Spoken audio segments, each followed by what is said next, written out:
Welcome to the Online Great Books podcast, brought to you by onlinegreatbooks.com, where we talk about the good life, the great books, great conversation, and great ideas. I'm Scott Hambrick. I'm Karl Shute. And today on the Online Great Books podcast, we're going to talk about some book Karl wanted to read. A book loaned to me by my friend Andrew. It is called Poetic Knowledge, The Recovery of Education by James, what is that, L? It is an S. I had to look in the cover matter, yeah. James S. Taylor. There are a million James Taylors in the world. So don't name your child James Taylor. How about Jim? Jim Taylor? I bet there's a lot of Jim Taylors too. Oh, shoot. You'd need a nickname. Yeah. Big Jim? Oh, for sure. I mean, after reading this, yeah, I think so. Yeah, I want to issue a little bit of an apology. At this point, we may or may not ever, I have no idea, get the second part of the James Howard Kunstler show about the world made by hand done. Don't know. You know, we're not sure we can even find that audio. There have been computer changes and geographical changes and geopolitical, socioeconomic changes. Gender changes. They attack us. That's right. And we may not be able to recover that. That may never happen. And if you're listening to this in the future and it hasn't happened, I'm very sorry. It irritates me more than it irritates you, probably. And, These shows are lightning in a bottle, Karl. We can't re-record it. That's right. You know, this moment, this... What is it? June 8, 2023. It will never happen again. This magic moment. Right. Karl said, we need to read Poetic Knowledge. I'm like, oh, God. I did not sound like that. Anytime anybody says that, that's what it sounds like to me. James Earl Jones could say that, and it would sound like... We need to read Poetic Knowledge. No. It was given to me, and it turned out it's good. So, right? Yeah, it is good. It is good. It hit the spot. So quit your whining. Well, that's what I'm saying. It was a pleasant. No, I have to read Poetic Knowledge. Yeah, it sucks. That's how you sound to me when you do that. It's true.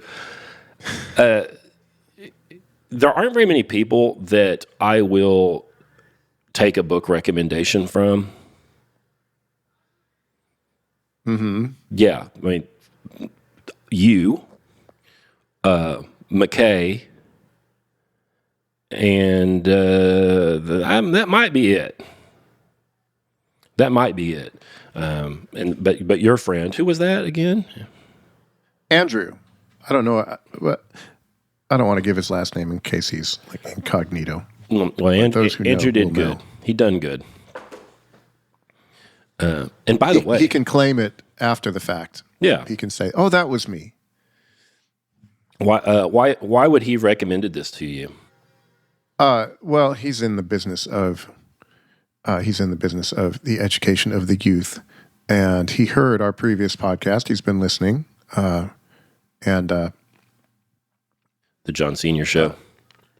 Yeah, amongst others, and he had this thought. Well, I'm not going to get to it. I'll give it to you. And I think it's worthwhile. It's a little bit frustrating because it's about poetic knowledge, and I kept yelling at the book a bit, saying, well, how is this knowledge? You know, but it's a thing. We'll have to figure it out, what in the world he means by poetic knowledge. But this is a concept that John Senior had at the Integrated Humanities, what do they call that? Integrated Humanities program up in Kansas. I think it's right. I think it's probably so obvious that it's a little hard for me to come at it. But it's probably not obvious to you, dear listener. And so I think this is going to be good. Yeah. Poetic Knowledge, The Recovery of Education by James S. Taylor. Published 1998, State University of New York, all rights reserved. Chapter 1, the validity of poetic knowledge. So the first line I wrote next to the first line, bad way to start. Let me read. That there is such a thing as poetic knowledge, and consequently that there is a mode of learning that can be called poetic, there can be no doubt. Except there is. Except I had nothing but doubt. Right. So explain the nature of your doubt. It's the same thing. It's the same thing you had, like how is poetic knowledge knowledge? How did you phrase that? You did a better job. Oh, heck, I don't remember. How does the poetic constitute knowledge? Or are there more than one type of knowledge? And was I missing one? Yeah, well, typically you think of knowledge as correspondence. There's a correspondence theory of knowledge, which is that there is, so there's a tree out there, and there's a tree in here in my mind, and somehow is where all the magic happens. Somehow the tree in my mind is the tree out there, and in the act of judgment, we connect the two, and if it's an adequate judgment, if it's good judgment, then it counts as knowledge. Now, you put the word poetic in the front of that. What does it add to it? First line of paragraph 3, he says, first of all, poetic knowledge is not necessarily a knowledge of poetry, but rather a poetic, a sensory emotional experience of reality. I would rather he had started the book with that. Poetic knowledge is not necessarily a knowledge of poetry, but rather a poetic, a sensory emotional experience of reality. So, me being the Thomas that I am, now he set the hook. Mm-hmm. Because I am very interested in the sensory and emotional aspects of epistemology. So now he's got me. Now he's got you. Okay, so what does this add to your rational intellective knowledge? What must be at the beginning of this understanding is the phenomenon of poetic experience. Poetic experience indicates an encounter with reality that is non-analytical, something that is perceived as beautiful, awful, spontaneous, mysterious. An encounter with reality that is non-analytical. So for a lot of people, they're going to think, well, that's not scientific. That's not... They're right. That it's not really knowledge, man. It's there's something wrong with it. Okay, I'll bite. What is knowledge then? What constitutes knowledge?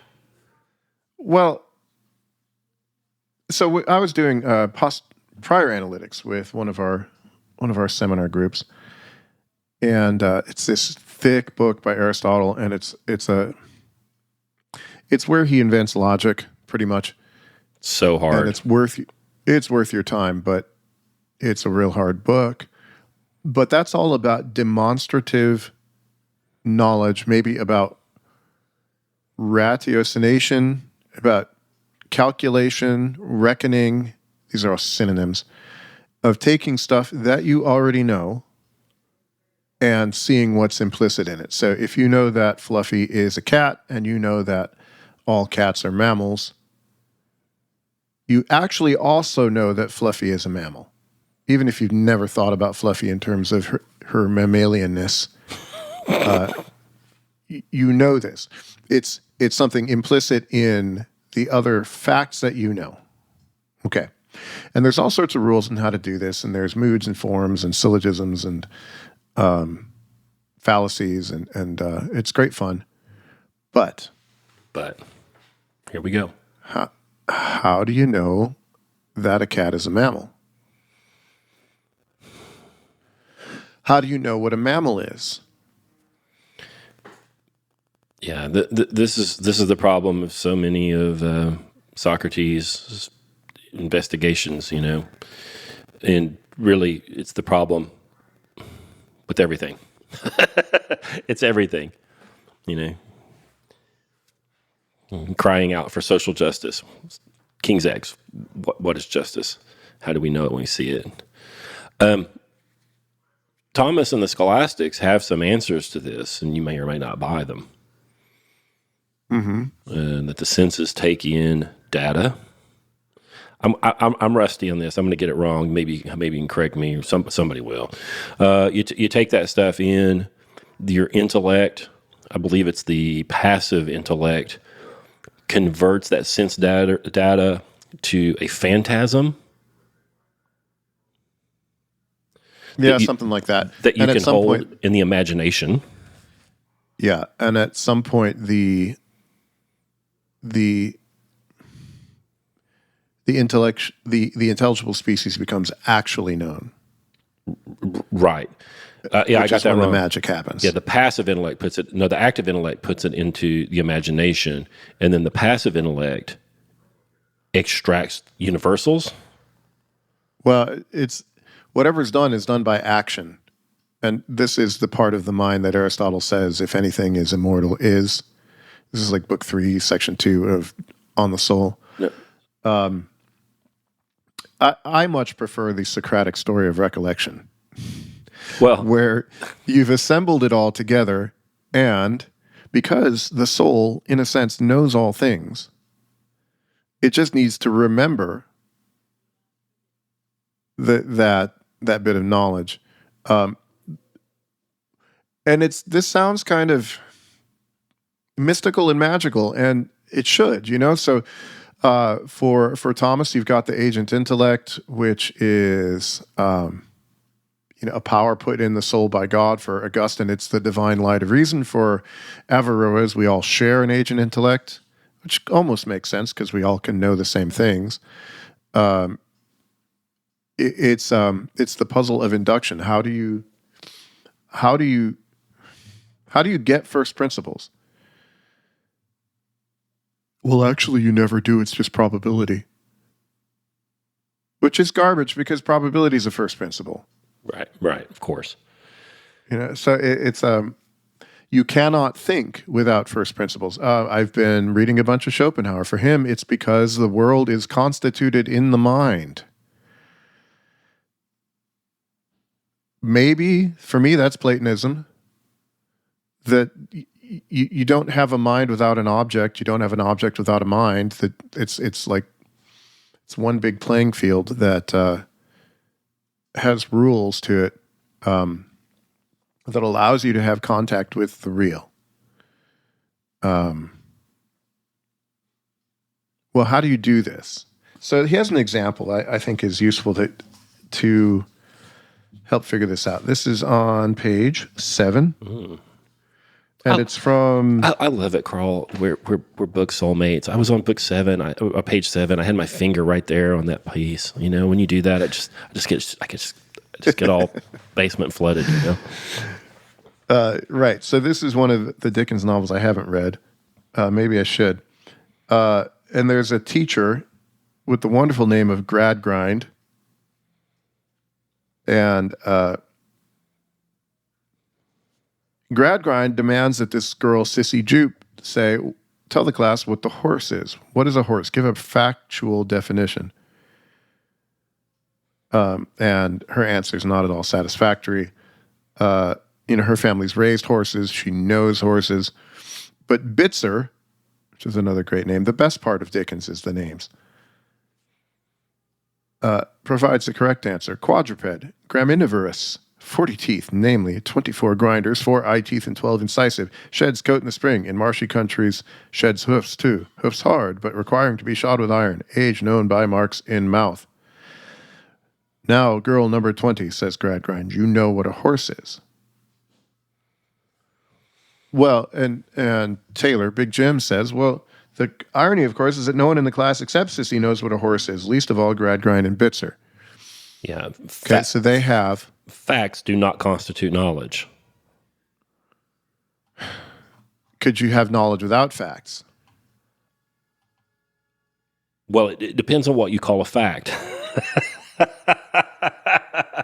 If you're a little boy and you climb a tree and you fall out of the tree, you're going to have an experience of that.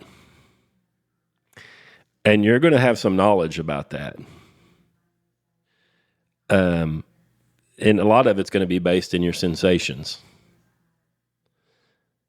I think that those things are factual, but it would be hard to communicate what those things would be to you so that you would have an experience of, so you could share that experience of falling out of a tree. So I believe that there's all kind. You can have this. I believe that this poetic knowledge he's talking about is integrated from all kinds of fact, but none of this kind of stuff that Gradgrind would accept. Yeah, I imagine that the teacher or the young boy Bitzer actually encountering a horse. They'd be scared to death. They wouldn't know how to deal with it. They wouldn't know anything, like don't walk behind it. They wouldn't know which side to get on the horse from. All of the. Here I am speaking as if I have deep knowledge. I have shallow knowledge of horses, but and it's nothing that the kid said was false. It is a quadruped. It is graminivorous. A wonderful word. Yeah, it is. Yeah. I suppose it has 40 teeth. I haven't counted. It's all true, but none of it is based on the intuition of horseness. Yeah, this is the old Diogenes, behold a man trick, Which one is this? The featherless biped? Yeah. Where Socrates, somebody asked Socrates what is a man, and he says, well, he's a featherless biped, or hairless, or something like that. Whatever. And Diogenes shows up with a plucked chicken and slams it on the table and says, "Behold, a man." Yeah. I mean, technically it's true. We are featherless bipeds. But it doesn't quite give you what you need. Let me tell you a horse story. Yes, please. I don't really have any horse stories, but so this is secondary. It's apocryphal. I don't know. I've been listening to this podcast called Voices of Oklahoma podcast, which people in Oklahoma may not care about. But it's this old radio guy that I used to listen to. He had a talk radio show in Tulsa, and he's retired, and he's just going around recording stories from doing oral history from people that need their stories recorded. And I listened to this one about John Hughes. He owns the Hughes Ranch up north of Bartlesville. It's 18,000 acres, something like that, beef operation. And they have a bunch of wild horses on that ranch. And John Erling, the guy who does the interviewing, he said, what's the difference between a wild horse and just, a domesticated horse? And he said, they're entirely different animals. He said their hide is much thicker. Their hoof wall is like 4 times as thick as a normal horse. They don't require shoeing at all kinds of disease resistance. But the behavioral differences, he said, are astounding. He said if you move them onto a pasture, once they've been there a while, you can leave the gate open for a week and they'll never leave. He said if you turn out domesticated horses and it's time to go gather those horses up, he said they'll hide in every draw and every brushy area. He says you have a heck of a time gathering up those horses. And he said, when it's time to gather up these wild horses, he said they all go to the highest point on the place where they can see all the way around them, and they all congregate there. You always know where they'll be if there's a disturbance. Very interesting. This guy's a horseman. He does his work on a horse, and I don't know. It was really interesting to hear. And nowhere. He did talk about the hoof thickness. Actually, they're the same species, right? Right, right. And he did talk about the hoof thickness, and he did give some answers that Bitzer would be interested in. But he knew about their disposition, their personality. Did he have a poetic knowledge of the two? Well, he's got a lot of, the poetic, I think you could almost substitute practical knowledge. I don't know if Taylor meant this, but poesis in Greek means making. So if you are saying the Nicene Creed in your church and you get to that part about maker of heaven and earth. It's Poētēs. God is a poet. And Homer's a poet too. You're a maker of things. I think that's a reasonable way to think about it. So if I never actually encounter the thing, if I never actually try to do anything with a horse, all of my knowledge is going to be, while technically correct, not an actual encounter with the horse. Which is, let's change the example. So you could read all sorts of things about the human female who is not graminivorous, who's omnivorous. I don't know, mammalian. You can come up with all sorts of technically true descriptions of the human female, but then you're 17 and you're sitting next to Susie, and it's an entirely different experience. The theoretical becomes the practical, and the poetic, and I know all about girls. No, you don't. I've got a bunch of them, and they're inscrutable. I think he's right about this sort of practical knowledge. You said practical. Our language is so messed up that when you say practical, people think about, does this help me turn a wrench or build a doghouse, or, can I take this directly to my vocation and apply it? That word practical has that connotation nowadays. And what we mean here is not theoretical, right? It's a knowledge that's not theoretical. It's of experience. It's of practice, is what this poetic knowledge is. And that seems to be the thing that is what is lacking in the modern American school. I mean, maybe more than anything. Chapter 2, he starts to lay the philosophical foundations for what he's asserting here, and this was particularly yummy. I thought chapter 2 was.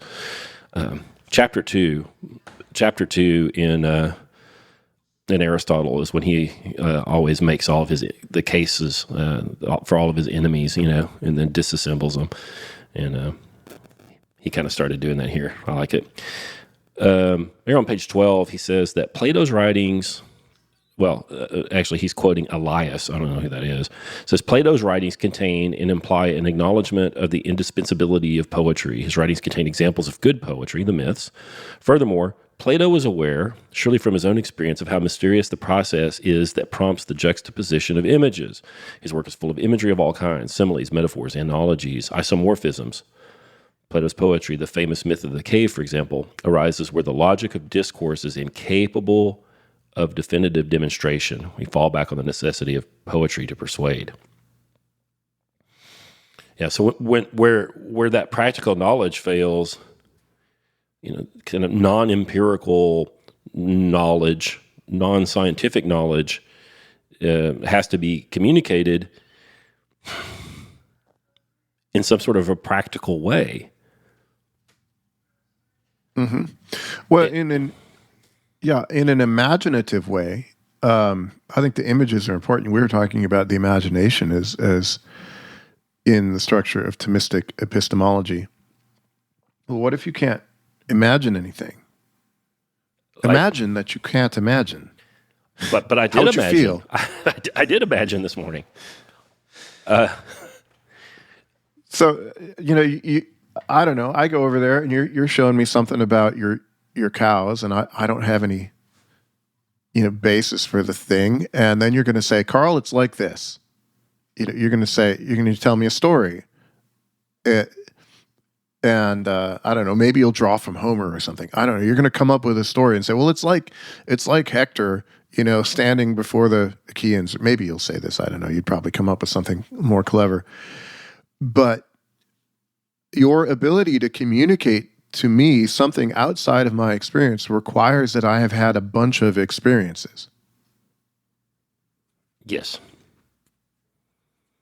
Of poetry. Well, isn't that how people learn though? Like, this is the big problem. we learn about things in terms of other things we know. Like this is taller than that thing. The problem is, what happens when you have a baby, the supposed blank slate, how would that kid learn? Well, apparently they're not blank slates. Apparently there's stuff baked in, at least according to my view. But because we learn about things in relation to other things we already know, that's what, rationality shares a root with the word ratio. The more things we know, the more experience we have, the more things we can learn, and the more completely we can learn things. Mm-hmm. And that's where this poetic knowledge has to come. That's what the poetic knowledge is. It's a fund of knowledge that you have that fuels the imagination, where the concepts are helped, which is the foundation of concept. Right. So if you don't have a fund of experiences, you see things and you might not even see them, and you might not be able to recognize something as an experience because you never. This is a bit obscure. You don't have any. Okay, Kant says somewhere about the mind. He has these pre-existing categories. He's a Platonist. Without these categories, experience would be blind. That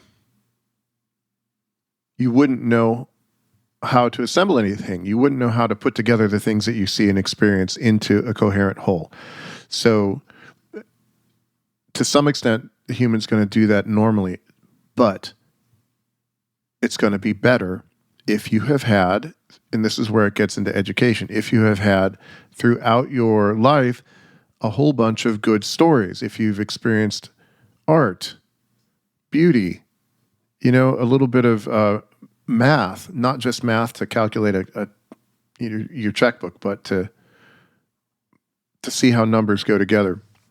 So he says, Plato starts with poetry on purpose. So why in the Republic, if you're going to educate guardians, why don't you start them with swords and spears?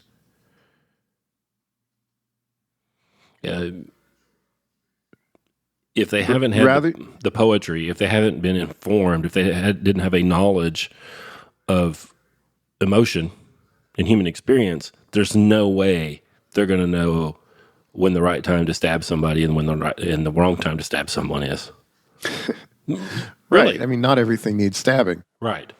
And and you know what? And some things need stabbing.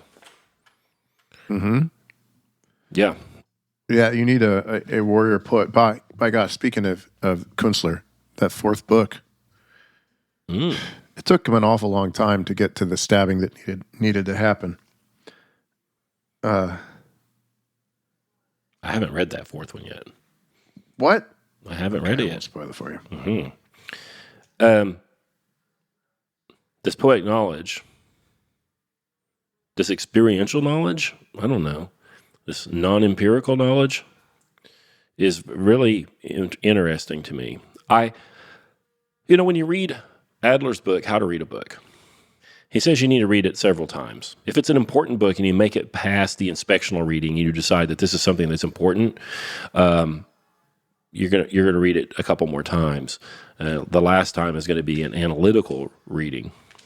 Actually, hopefully that'll not be your last, but the second time you go through it will be an analytical reading. And he says save the analytical reading for, beyond the first reading. Because he says you can't both get familiar with a book and be analytical or masterful of the book at the same time. And okay. That's such a simple thing to say, but when I read that the first time, I was like, oh, of course. I don't know, maybe the pace of school had encouraged me to, just read something and take the quiz and move on.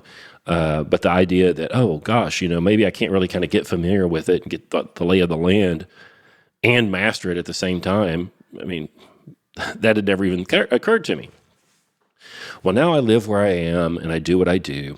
And people will come out here and I will point out things where we'll be outside and I'll point out things and they can't see it. Well, they're not outside enough to be able to stop, gawking at the trees in the sky, to see this other detail I'm showing them. Mm-hmm. They don't have enough, poetic knowledge of just being outdoors on June 8th to be able to, to see it with any sort of resolution. And then, I'll go over to Uncle Henry's, or he'll come out here, and then I'm like that to him. He's like, "Look at this." I'm like, what are you even talking about?" He sees things I can't see because I'm just I'm not there yet. So I'm out in my garden. I have a beet patch, and there's actually beets now. I'm very happy about that. But there's also a lot of weeds, and I've been plucking it out with my fingers because I did not know when the seeds started coming up what a beet looked like. And so is that, which should I hoe? I don't have the knowledge of the actual thing to be able to say, well, these are the things that I should kill, and these are the things that I should let live. And I was out today, and I was telling you before we started, we've reseeded some squash and cucumbers. And by golly, I recognized the squash coming up. Oh, awesome. And I could tell that's not grass. The leaves are clearly different. They're a different color. But you don't know any of that sort of stuff until you're actually doing it. And I don't know how I would teach it to you. Like to me, the onions are more blue than the grass. Yeah, I know exactly what you're talking about. Yep. And so you can tell this little onion thing, or is it grass that you need to get rid of? And you can tell. But if I told you that, and you hadn't seen it, you hadn't experienced it, there wouldn't be any way for. I mean, you've experienced it more than I have, but there'd be no way. How do you tell somebody who isn't actually doing it?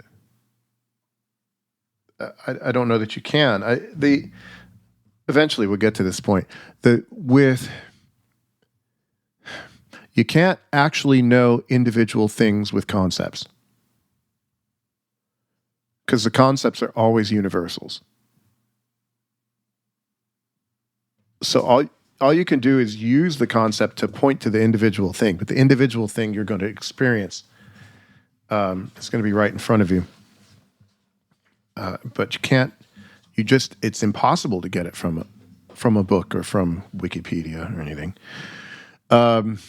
There's another sense which poetic knowledge is important, and that's for character. So, again, you could give a youth a book on, I don't know, farming. You could give a kid a book on how to grow stuff. It's not going to do any good if he's lazy, if he doesn't love anything. Yeah, what's his motivation to do it at all? Right. Philosophia? So when you, in the Republic, when you start off with the children, with these guardian children, they need to have poetry because they need to learn to love the right things. If the love is wrong, the knowledge won't be right. Does that make sense? Yeah, of course, because they have no knowledgeometer. They won't they won't know what to know. They won't know what's important, or they'll think the wrong thing is important. And they'll just pursue technological advancement, and then get us all killed with an AI. Yeah, they're not really AIs. Well, I know, but soon people will call them AIs, and they won't know what that stood for. That it was a acronym.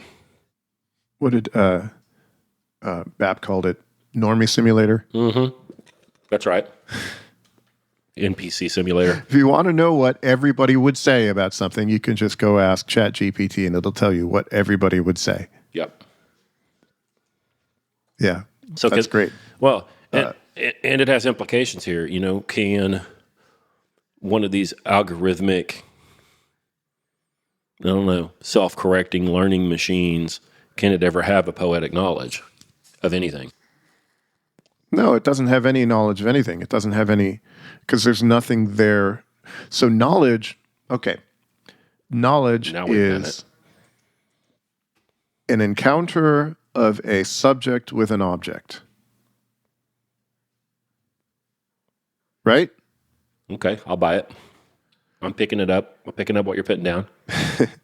So we'll go back to our knowledge of the tree. Knowledge of the tree is a correspondence of the form of the tree in my mind and the actual tree. If there is no mind, there's no knowledge. There's nothing corresponding. It presupposes the mind, or there's no knowledge. And an artificial intelligence is not a mind, it is an imitation of a mind.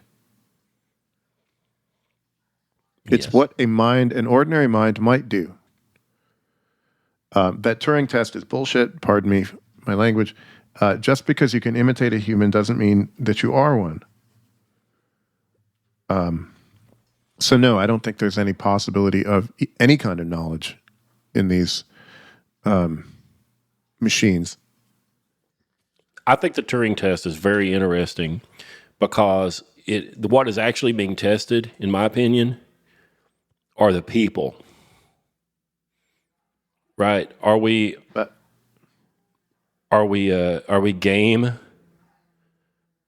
Are we game for accepting this machine as a peer? Right? It's not like, oh, is this machine meeting a certain standard? Because the standard's probably maybe a fake. The game is, are people willing to accept this as a peer at this point? And so these AIs, ChatGPT-7 or whatever it is that we get to, at some point, you and I know that it won't have knowledge. It certainly won't have poetic knowledge of something. It won't actually have an imagination. It will not be able to create or innovate or co-create. It'll only be able to iterate. But if 96% of people think they're talking to their internet girlfriend, there you go. Yeah. So this would be a case.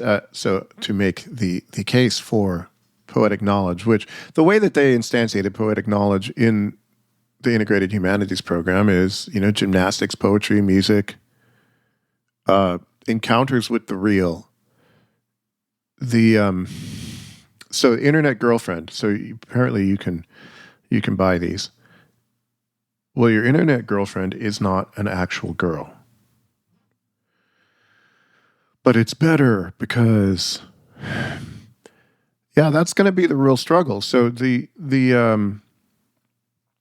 to be the destruction of the human race, is the lack of poetic knowledge. This idea that how do you say this word? Simulacrum? Simulacrum? Yeah, I don't know. Yeah. Is just as good. Dude, what if we're all in a simulation? Wouldn't that be awesome? No, it would suck. It would be terrible. You're not supposed to want to be in the Matrix. But for most people, and this would be a problem that I think Taylor's talking about and that John Senior was getting on, for most people, they're so distant from the real that it wouldn't matter. And you can live your pod life and eat your crickets, and it won't matter that it's a pod life. You'll be like, I've been thinking a bunch about, free range humans. You might as well be a chicken in the factory chicken farm. Yep. Poetic knowledge. Wife, old daughter, and I ate at an Italian restaurant the other day. Had a tablecloth, It wasn't the Olive Garden, was it? It was not. I love the Olive Garden commercials. At Olive Garden, we're family. Like, how could that? What a fucking claim, Like, how many hundreds of Olive Garden stores are there? And how could they possibly expect to replicate, to back up any claim they make?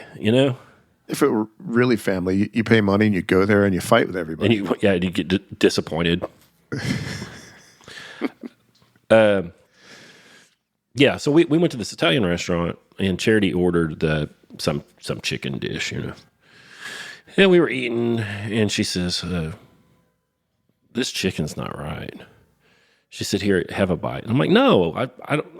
I believe you. Like, I don't need to eat this rotten chicken, And old daughter, she just took her fork and stabbed some off her mom's plate and ate it. And she said, "No, Mom, the chicken's fine. You've just been eating ours." Mm-hmm. Yeah, we've got these chickens that we raise, we feed, that are in the sun and eat grass and do stuff. And, my wife knows what that is now. And when we go eat the other stuff, she's like, this is wrong. Well, yeah. If you've never eaten a real chicken, you don't know when you're in the matrix.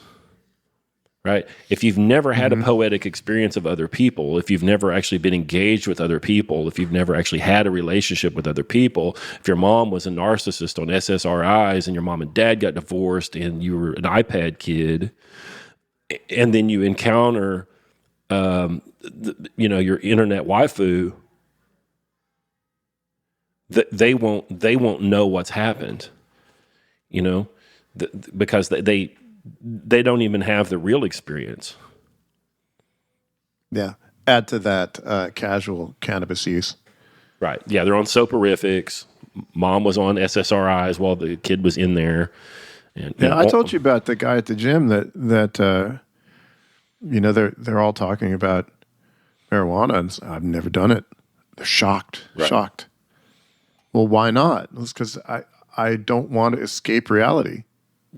Yeah, I want to be more me. Yeah, I mean, and the response, well, what's so great about reality? Well, it's real. Yeah, this is a first principle. This is how do I establish the first principle that reality is to be preferred to non-reality? How do I argue, scientifically and prove to you that? Well, no, you can't. You have to intuit. Socrates and Aristotle both say that you have to have good habits. You have to have. If you have the wrong habits, what's the connection with habits? Well, your experience of the world leads to habitual knowledge. It leads to habitual. Thomas calls it connaturality. You become kind of sharing a nature with the things around you. And if we've kept you isolated so that you never actually encounter a girl that's not, OnlyFans or anime waifu,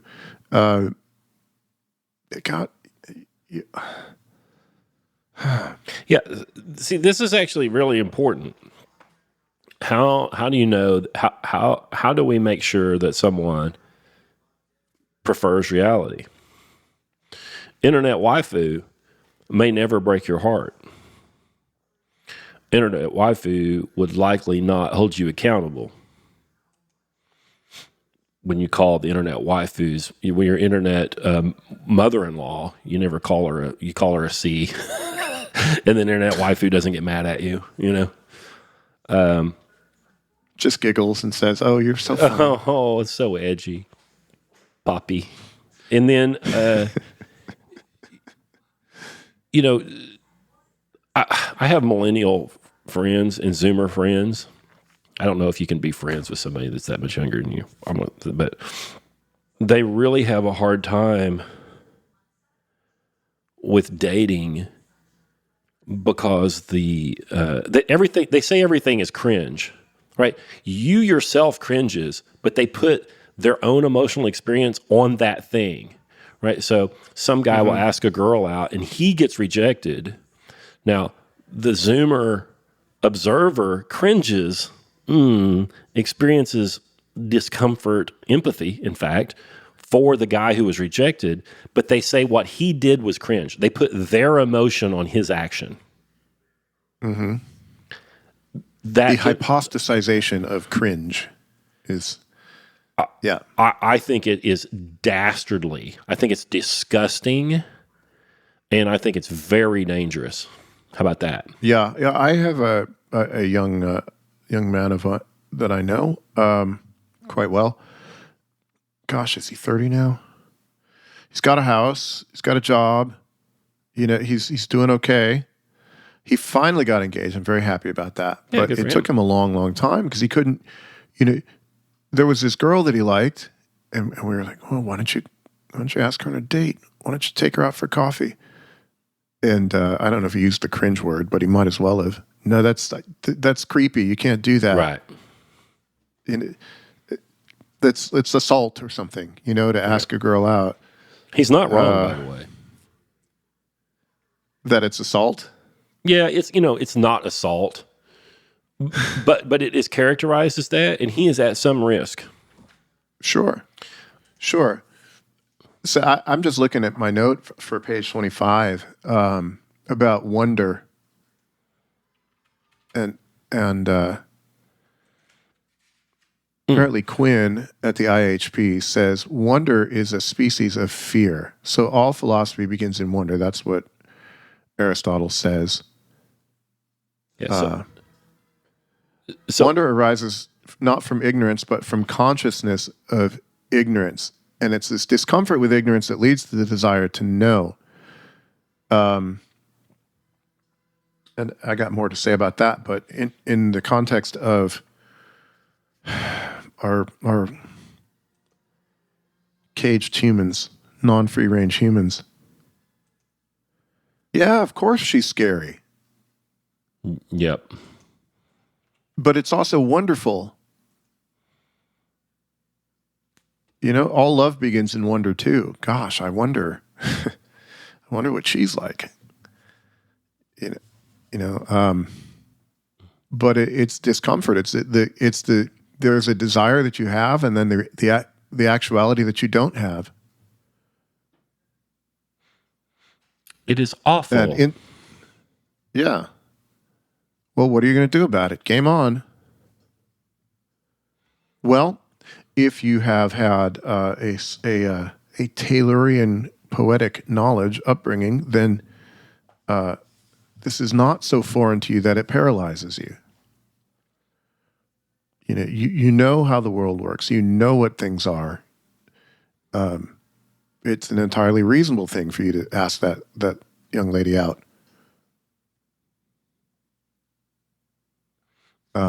And you'd know what to do if you caught her. It's like the neighbor dog chases our car sometimes as we're driving down the gravel.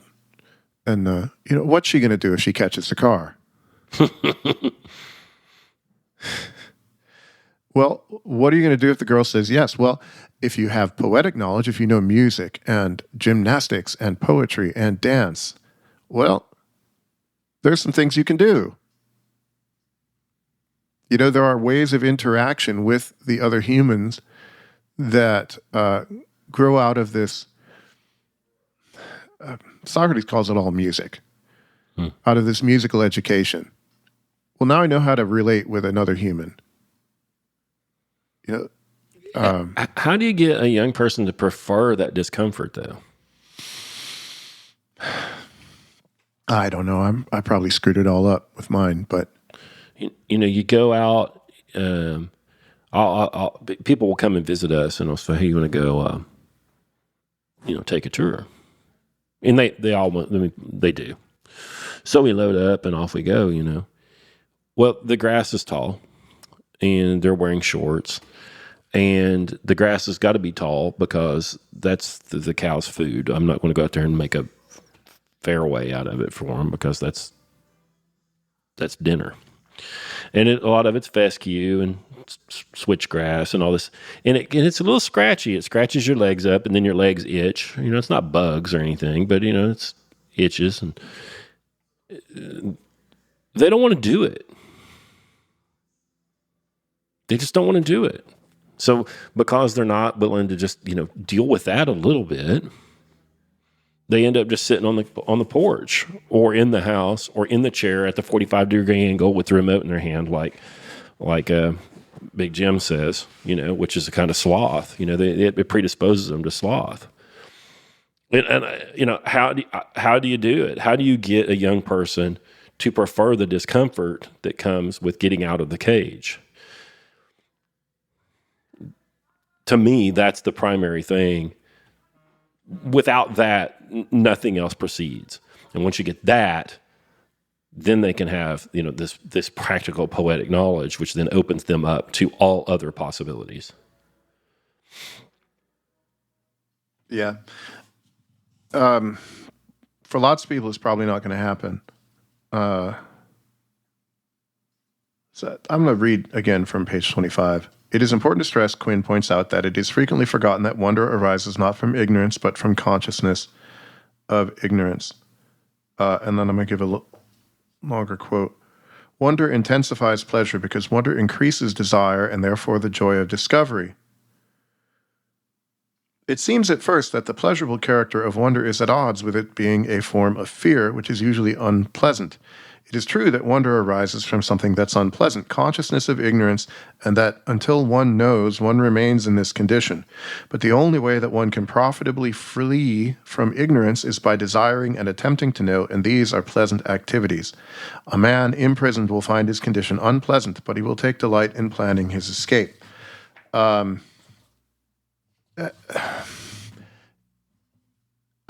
think you might want to have to just cultivate discomfort. If the project is saving somebody, if the project is getting us out of our little mind pods, you don't know what you think you know. You don't know anything. Socrates says, I am wise insofar as I know when I am not wise. He never says, I know nothing. That's a dirty lie. Just when he doesn't know, he knows he doesn't know. Well, this is step one. So you don't really know anything. Well, but I can look it up on Wikipedia. No. That's not knowledge. For one, it's a bad source. But two, even if what it says is true, you have no intuition of the thing. It's another way to think about poetic knowledge is intuition. You have no intuition. You have no insight into the thing. You're that kid, Bitzer, talking about horses. So the creative destruction of the things that you think you know. And then what do you do with the creative destruction? What do? You say, well, I guess I'd rather not know that I don't know. You take the blue pill.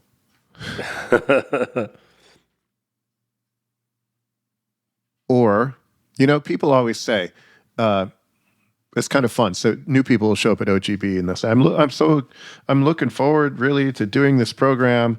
And how will I know if I'm doing it right? And, we'll kind of pile on and answer, well, you'll know when you have creeping dissatisfaction with everything else. And it's not a bad thing. So you start to live in this mode of wonder, and you find the ordinary way that you used to be living really dissatisfactory. I have a young friend, a Zoomer. He's in college. He's set up to be a professional person. He has a very good internship right now. He graduates in another year. And like many Zoomers, when he sees somebody that is passionate about something, he sees that as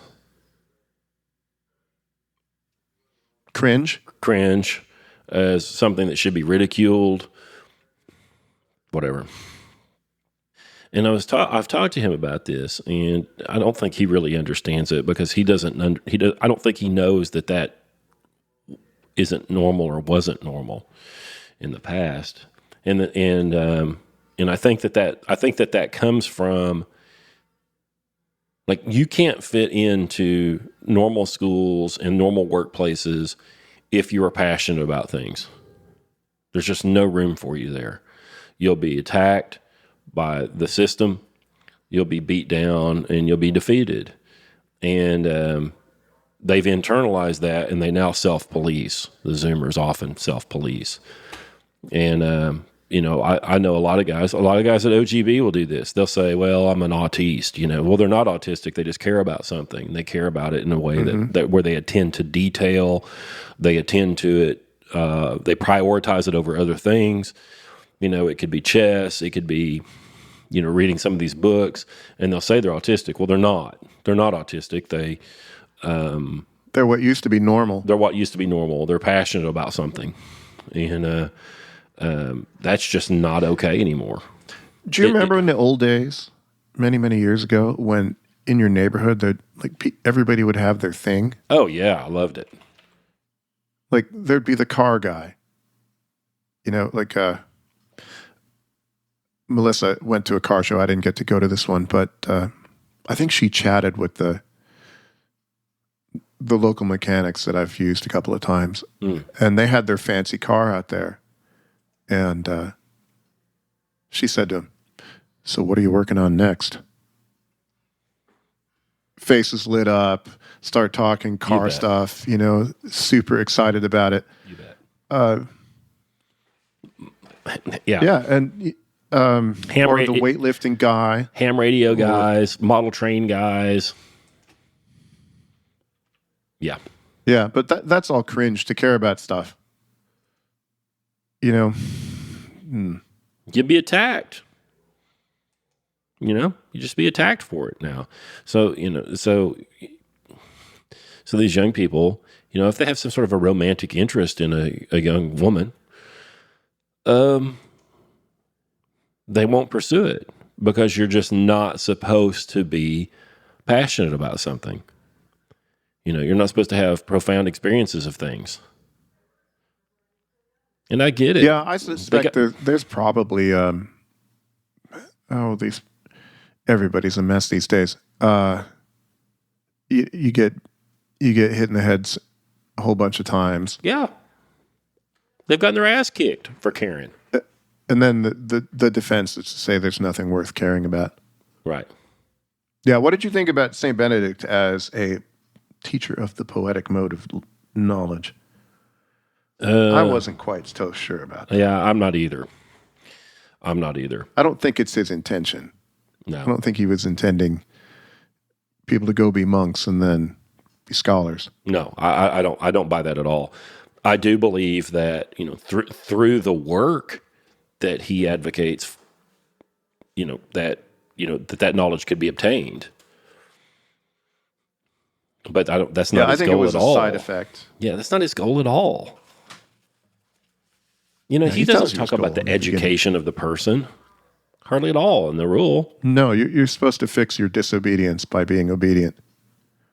But meanwhile, if we have a bunch of men living in community who are obedient and doing, a lot of manual labor, they're going to notice things like about pea plants and genetics and right. Agriculture. Yeah. So I'm trying to get back to the book. Poetic Knowledge, let's see, page 31.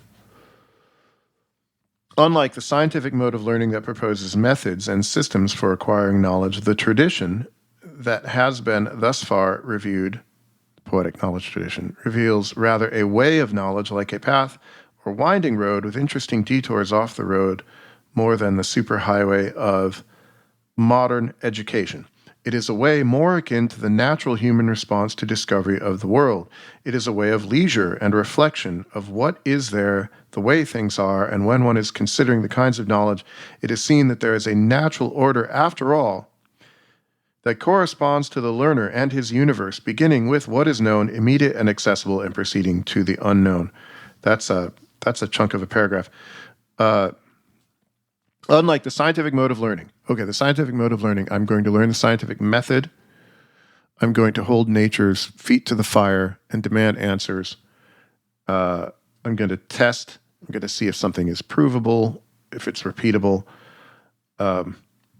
This is since Francis Bacon, right? This is And Descartes. Yeah, and this is to go with our girlfriend example. This is shit testing your girlfriend constantly.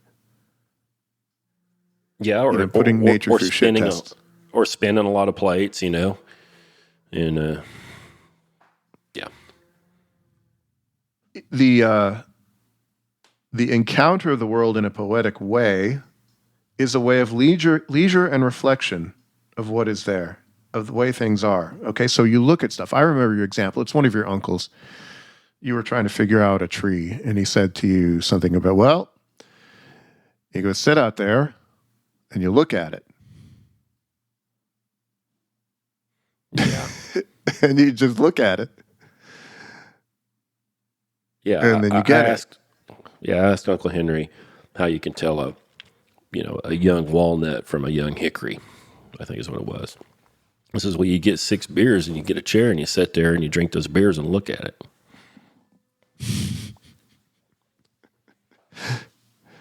Were the beers optional? Probably not. You were saying that the scientific knowledge is obtained, through Bacon's scientific method or mathematical methods. If you're Descartes, well, that's at one level, right, of this scientific knowledge.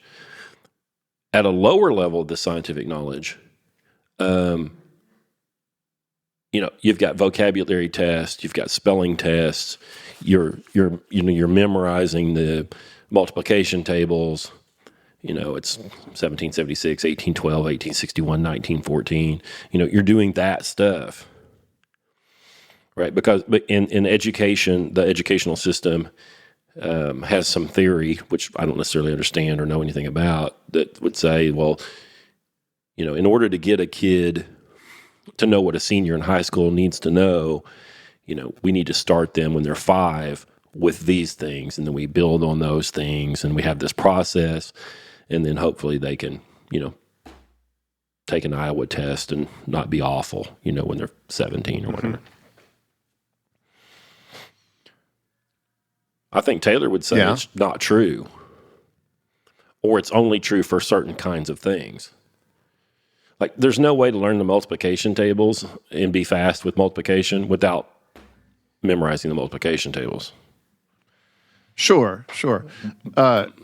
But that doesn't tell you, what to use it multiplication for. Right. So I want to go to this paragraph I just read towards the end of it. This is page 31. It is seen that there is a natural order, after all, that corresponds to the learner and his universe, beginning with what is known, immediate and accessible, and preceding the unknown. So, who cares about multiplication? You're just figuring out how to run the algorithm really fast. Well, why would you care to multiply? Because the world is beautiful and worthwhile, and in order to interact with it, I need to be able to figure out how much chicken feed I need. Maybe there's a leap there. Or maybe it's this, Karl. Maybe you're 5, and your dad told you to go feed the chickens, and you say, "How much do I take? How much do I give them?" And he gets frustrated with you because he's told you before, and you don't like that he's frustrated with you, and you go over there, and he shows you, you give him 2 coffee cans full or whatever, and then 6 months later, you've hatched some more chickens and you put them in the coop, and you're 5.5 years old, and you ask how much to give them, and he's frustrated again. So now it's multiplication table time, and you're like, well, these are broilers, son, and they are eating 1/3 of a pound a day, and there's 100 of them. So you need to give them 33, 34 pounds of feed today. Now you got some interest in it. Mm-hmm. But if you're just like, here's a table, the multiplication table. Here's the table. I would do this all the time. I'd get so frustrated. I was that guy in class. I would ask the Algebra 2 teacher, like, what's the application here? And she didn't know. She's a fucking teacher, She had never done anything but go to teaching college. There's nothing wrong with that. But, she had never, had to figure out what her costs were on something. Most of the algebra I have ever used were in, estimating jobs.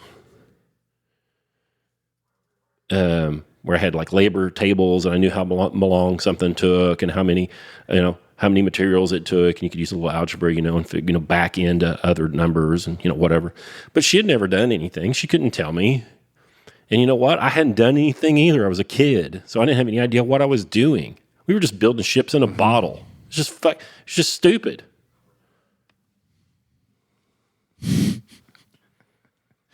What I would, when I taught such things, I would say, they always ask, when are we going to use this? I'd say, I don't know. If you don't learn it, though, you'll never use it. I think that's a great answer. So you have to trust. You have to trust that there's a great big world out there, and you can't prescribe necessarily your activities in it right now, unless, of course, you don't learn anything. Then you limit what you can do. But who knows what you're going to do? When I would ask Mrs. Gwynn that question, I wasn't trying to play gotcha. I was like an actor. I'm like, what's my motivation here? Because I'm just learning these factoids and these these incantations, which is what algebra is. If you have no idea how you're going to use it, it's just an incantation. It's a parlor trick. And I was just trying to figure out what my motivation was. I wasn't trying to play gotcha. Be like, I knew there was no reason. Mm-hmm. And so I'm like, what? Why? Okay, so if she get me fired up here. If she had read this book, which no, you're not that young. She could have said to you something like, I don't know if you would have bought it, but there are wonders out there that you can do if you know this stuff. And I don't know what those are. Well, but there are. She damn sure could have said, if she had a different approach, and by the way, I liked her. She called, when you used a hole punch, the little round, the chads, the little round part, she called those unholes. Mm-hmm. Which I thought was great. She damn sure could have said, hey, listen, I don't know exactly how you're going to use this. But if you ever find yourself in a position when you're building something or you're doing something that's important with money or your time, and some things, and there are some things that you don't know, we're teaching you these logic tricks and these mathematical tricks that will help you go from what few things you do know to one or two or three unknowns. And there are times in the concrete world where we know a few things for sure, and there are a few things we don't know, but we know the relations between the things, and we can learn about the unknowns that way. Yeah, for me, I think it was the Poetic that it didn't take much to get me to care about math, but it took a little bit. But, I would read, you'd read Encyclopedia Brown or mm-hmm. I would read the Hornblower stories and their adventures. And these young men in the story, they can do the things because they know math. They can navigate. They can fight Napoleon. Well, if I want to be able to fight Napoleon, I need to be able to do math. That maybe that way is not open to everybody, but for me, reading good stories, one of the things that worked out pretty well in my upbringing is my dad had a lot of books, and he had good music, and he had classical music, too many show tunes, but classical music, and all sorts of good books. A lot of science fiction, lots of adventure stories, and there was no internet, so if you wanted to entertain yourself, you had to go get a book. And I think that helped me a bit. It wasn't structured or anything. It could have been structured better, but I think it really helped me on those kinds of questions. I want to read a quote from Newman. This is page 36, which helped me to figure out what the author was getting at with poetic knowledge. So this is a little bit about the middle of the page. The aim of science is to get a hold of things, to grasp them, to handle them, to comprehend them, that is, to use a familiar term, to master them. Poetry demands as its primary condition that we should not put ourselves above the objects in which it resides, but at their feet. Poetry does not address the reason, but the imagination and affections. It leads to admiration, enthusiasm, devotion, love. Okay, so if you're going to do, what's her name, Miss Gwynn? Miss Gwynn, yeah. Okay, so Miss Gwynn teaches you math. That doesn't make you care about math. The poetry makes you care about math.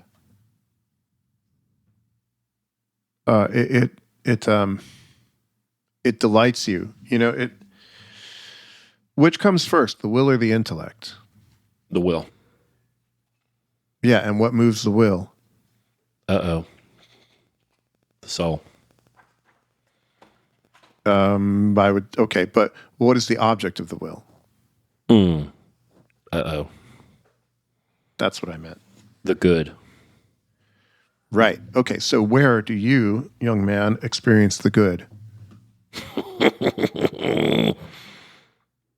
Yeah, I don't know. I mean, I'm trying to be the 10th grade algebra student. Yeah. Well, maybe you haven't experienced much of the good. Yeah. Maybe it's, I play Skyrim. Skyrim's really old. That's probably cringe now. Cringe. I have tried to talk to some of these young people about the idea that about this concept of cringe is them projecting their reaction onto another's action. I have never been able to communicate that correctly to anybody that uses that word unironically. I believe that their emotional furniture is entirely different than mine. Yes, I would prefer that go away. Yeah. And the reason I want it to go away is because I don't want them to have that experience of other people's actions. Well, maybe that's not true. If you go to karaoke night and somebody chows it up and is awful, I'm going to cringe. But I'm not going to say that what that bad karaoke singer did was cringe. I will say I cringed because she sucked. And I was embarrassed for her. I mean, I think everything's correct. She got on the stage. Yeah, she's bolder than me, but stunk. And I think all those things, all those assessments are properly ordered. But if somebody gets up there and sings and stinks it up, and everybody's like averting their gaze, and I'm so embarrassed for her that I want to crawl under the table, and then I say that what she did is my reaction, then I really can't actually process my reaction properly. I think that people's emotional furniture is so disordered that we may not be able to put it all back together. Yeah, gosh, at this stage, I'm less concerned with putting it all back together. Why should I worry about impossibilities? Just understand it. Just talk about it. Fair enough. Fair enough. I have nostalgia. Yes. I'm homesick. Can Karl. you ever go back? Yeah, you yell at me because I want people to listen to classical music. Like, they can't do it. No, they can't do it. They're incapable. Well, okay, I guess you're right, but there's so much work to be done. So at the Integrated Humanities program, they did not do Aristotle and Aquinas. It's a choice that they made, which is kind of challenging for us because we do Aristotle and Aquinas. Yeah, and I think they were right, though, don't you? Yes and no. There's a whole lot of value in us reading Aristotle. Our program's different. I think they made the right call for their program, and I think we did too.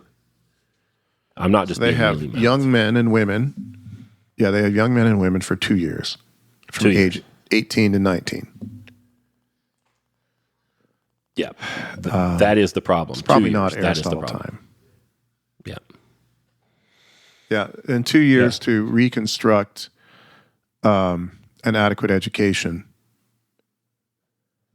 And gosh, I think it's worse now. Oh God, can you imagine? You need 14 years. You need a whole lot. I don't know how to fix it. I don't know how to fix it. I don't think it's. Our beloved friend Jim Furr. Yes. Jim Furr sent me a video the other day.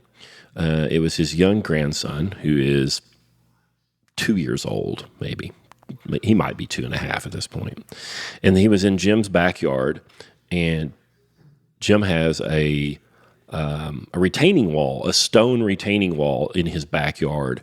It's 4 feet tall, 4.5 feet tall, something like that. And the boy's mom was in the house, and grandma was in the house, and Jim and his son and his grandson are in the backyard. And this 2-year-old boy toddles up to this wall and starts trying to figure out how to climb it. And Jim filmed it. It's about 3 minutes long. It's twice his height. This wall is twice his height. It's perfect size for me to walk up and set a beer on, but it's twice this kid's height, and it's a sheer wall. And he grabs onto the wall, and he steps up on, gets a toe hold, and then he gets another toe hold, and now he's off the ground, but then he didn't know where to go with the next hand hold and the next toe hold. And you can see you can see him trying to figure it out in his head. He's like, oh gosh, now I'm here. Now what? And then he got back down and he looked at it. Anyway, he made about 3 hitches out of it. And lo and behold, he climbed over that wall, threw his leg over it, and got on top of it. He learned a whole lot, man. He learned a whole lot. He was wearing his Sunday clothes. They had gone to church. He was wearing his Sunday clothes. I can imagine that if certain parents were out there, they would have told him that not to do that. He was going to mess up his clothes, or he might fall and hit his head, or we don't have time to do that, and then your hands are going to be dirty. 1,000 things, and he wouldn't have learned that. That, whatever that is, right? He would not have obtained that poetic knowledge. And he did it, and it was really great. So, you were saying, I said we may not be able to put it back together or whatever. Yeah, on North America, maybe not, but if you've got a 2-year-old in your sphere of influence, you need to make sure there are walls for him to climb, Yeah. Well, all right. Well, why not this big wall in my what do the kids play now? I don't know. Xbox. Right. It's not a wall. Feels like a wall. Why don't I buy this Apple? Did you see the new Apple gadget? This eye thing. Mm-hmm. What's the difference? My favorite thing about that is that he just mogged Facebook, when they put that thing out. Facebook had been messing with that shit for 5 years. Apple just mogged them.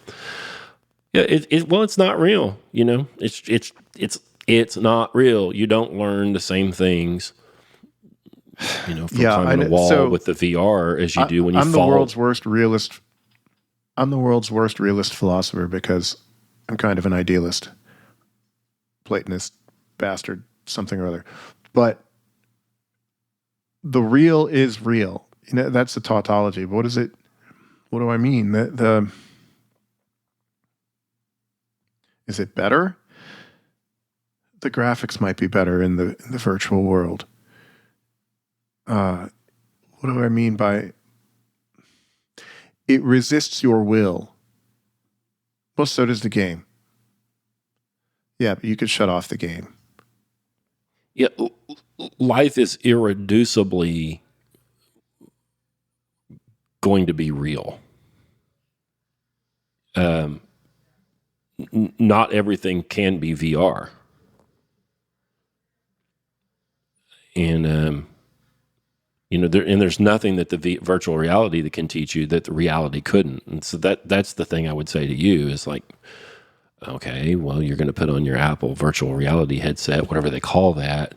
What can you get from that you couldn't have gotten in reality? And they're going to say things like, well, you could undertake pilot training and for the 747 at a much lower cost. And I would say, well, you didn't answer my question. And they'd say, well, you wouldn't wreck any airplanes, any real airplanes. Okay. But it reduces everything. Wait. Reduces everything to economic. So is the real airplane better than the fake airplane? It's baked into that is their admission that the real airplane is more valuable than the virtual one is. Right. That's what I was sneaking in there. That there is a primacy to reality. Even those guys, even those guys in the Matrix movie, they're in those pods in that snot with the tubes hooked to them. There was a reality for them that had been hidden from them, but somebody somewhere needed to know something about like catheters and vitamins and, pod maintenance. Somebody was keyed into it. It was many layers removed from those people, but somebody was keyed into it. It was still reality was still there. And, I guess you just have to ask yourself, do I want to be the guy that knows about pod maintenance that lives in the real world? Or do I want to be, swaddled in the warm snot and playing a video game? A lot of people are going to choose the easier one. That is, yeah. It's a wonderful movie, but everything good about it's from Plato. And then the sequels were terrible. Yeah, it's Plato's Cave. The whole movie is Plato's Cave. For a lot of people, they're not going to see the appeal. What this poetic knowledge is, you keep telling me it's real and that therefore it's good. And I can't give you an argument for why it's good. All I can do is try to point you, because it's a first principle. So that poetic knowledge is also partly where you get your first principles. And you don't make up first principles, you discover them. Yeah, they just exist. Whether you want them to or not. And the a lot of people don't believe that. With the good. Well, they're wrong. But how do you show them they're wrong? Well, they lack poetic knowledge, so I don't think that you can show them. They don't have the furniture to learn it. I talk to people about this in the great books, online great books, orientations, that you can't be a relativist. You have to believe that there is such a thing as an absolute truth. We don't have to agree on what that is, and we don't even have to know what it is. We have to agree it exists. So, but there are a lot of people that don't agree with that and don't believe it. They don't buy the law of identity, A equals A. They don't buy it.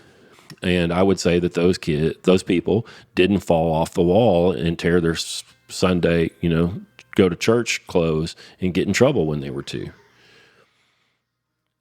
the link between cause and effect for them is loose and slippery, like for Hume or whatever. They didn't mash their thumb with a hammer, and they didn't have reality teach them those lessons. And by the time they're 17 or 18 and they haven't been taught them, I can't teach them. If the world didn't fucking teach them, how is Hambrick going to? How's Mrs. Quinn going to do it? How's Mr. Shute going to do it? Not. You say, how do we show that reality is more important or better? Aristotle, well, the world first taught me that hierarchy is real, and I believe in posteriority and priority, that things that are causes are superior to their effects. And QED, too long don't read, that puts reality on top of everything. Almost everything. Yeah, well, I think Everything. I don't know, what will the recovery be? If you're hungry, real is better than fake. Scarcity would be a cure to many of these problems, I think. But right now, food is still cheap. Energy is still cheap. I can, go off into my Apple goggles and just, live the rest of my life and it'd be fine, right? Well, no, because you're going to get hungry. Yeah, I'm just thinking about these people, that just, you said virtual reality, you're hungry. Well, they would say, well, maybe I have a job in the VR world. I create credits in World of Warcraft, and then I swap those credits for central bank digital currency, and then I swap that for Chipotle burritos. Awful. Well, but we're there. They're like, so what's the big deal? Yeah, well, so they won't know. Not everybody comes out of the cave. But for those of you, dear listener, who want to come out, there's some things you can learn from this book. I like the bit on the estimative sense. So they've got this chart on, where's the chart? Page 44. The order of poetic knowledge. Yeah. And I would say, for me, the interior senses are, where this starts. And he's got 4, the common, the imaginative, the memorative, and the estimative. So common is you don't actually just see with your eyes. When you open your eyes, it's already put together into an object for you. That's the common sense. The imaginative, you can picture things that aren't there. Well, how do you get good at imagining things? So one of the things, dear listener, when I do take the tour over at Hambrickton, so he's got all kinds of things just rigged. And so I like to go and I look at like I've done some irrigation here and I copied his rig, but before I can imagine how to do it, I have to see how he did it.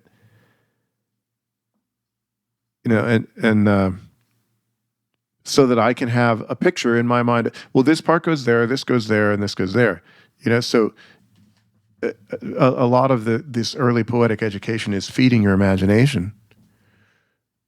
When I was a kid, we had these books of how things work. Yeah. I just sit and pore over it, and you just look at these machines. Memorative, recall past images and experience. I think my memory's terrible. My friend Andrew, I think he learns a new poem every week or something. He's one of those. He's very good at his memory. But then here, the estimative. Judges inwardness or the good of evil of things.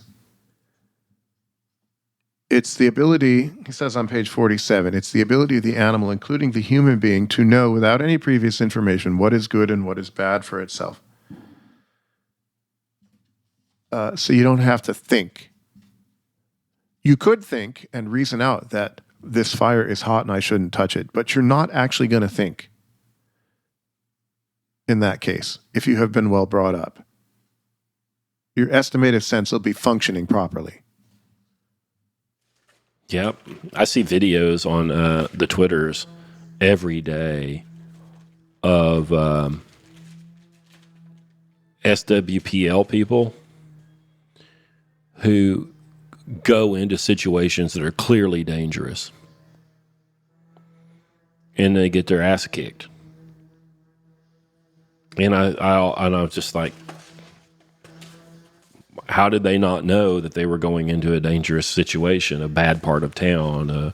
Why don't they have like the most basic situational awareness? Well, they lack poetic knowledge and they have a very poorly developed imagination or estimative capacity. Mm-hmm. Yeah, this is so like the old fairy tales. Right. Bad things happen. The big bad wolf, like Little Red Riding Hood. I think, is that an example he gives, or is that one I found in my head? I can't remember because my memory is terrible. Yeah, Little Red Riding Hood. Yeah, he does talk about Little Red Riding Hood. Is she has a terrible estimative capacity. All the signs are there. My, what big teeth you have, Grandma. Like, all the signs are there, and she's such a dunce that she never realizes the danger she's in. He says, Little Red Riding Hood is foolish enough to give the wolf all of the information concerning her presence and destination. But you don't know him like I do, Dad. I don't need to know him. I don't need to know him. I can see it all.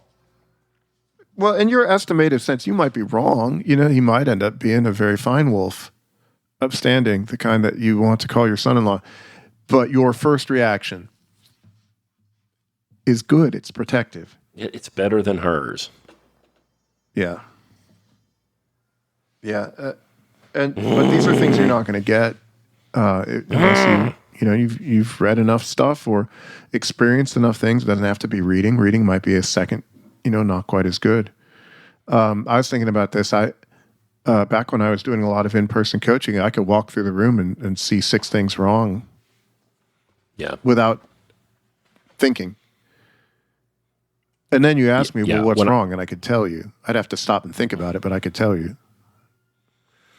When I used to do a lot of in-person coaching, I would not focus my gaze on people. And I found that I was better at seeing what was wrong if I wasn't if I wasn't focused. If I was focused, you'll find that when you focus, you look at one thing. But if I unfocus, like my peripheral vision, I don't know. It brought more to attention than what I would get with a narrower focus. Yeah, and then you just like smell things that are not right at that point. Right, which gets to a point that I wanted to get to, chapter 3. Connatural, intentional, and intuitive knowledge.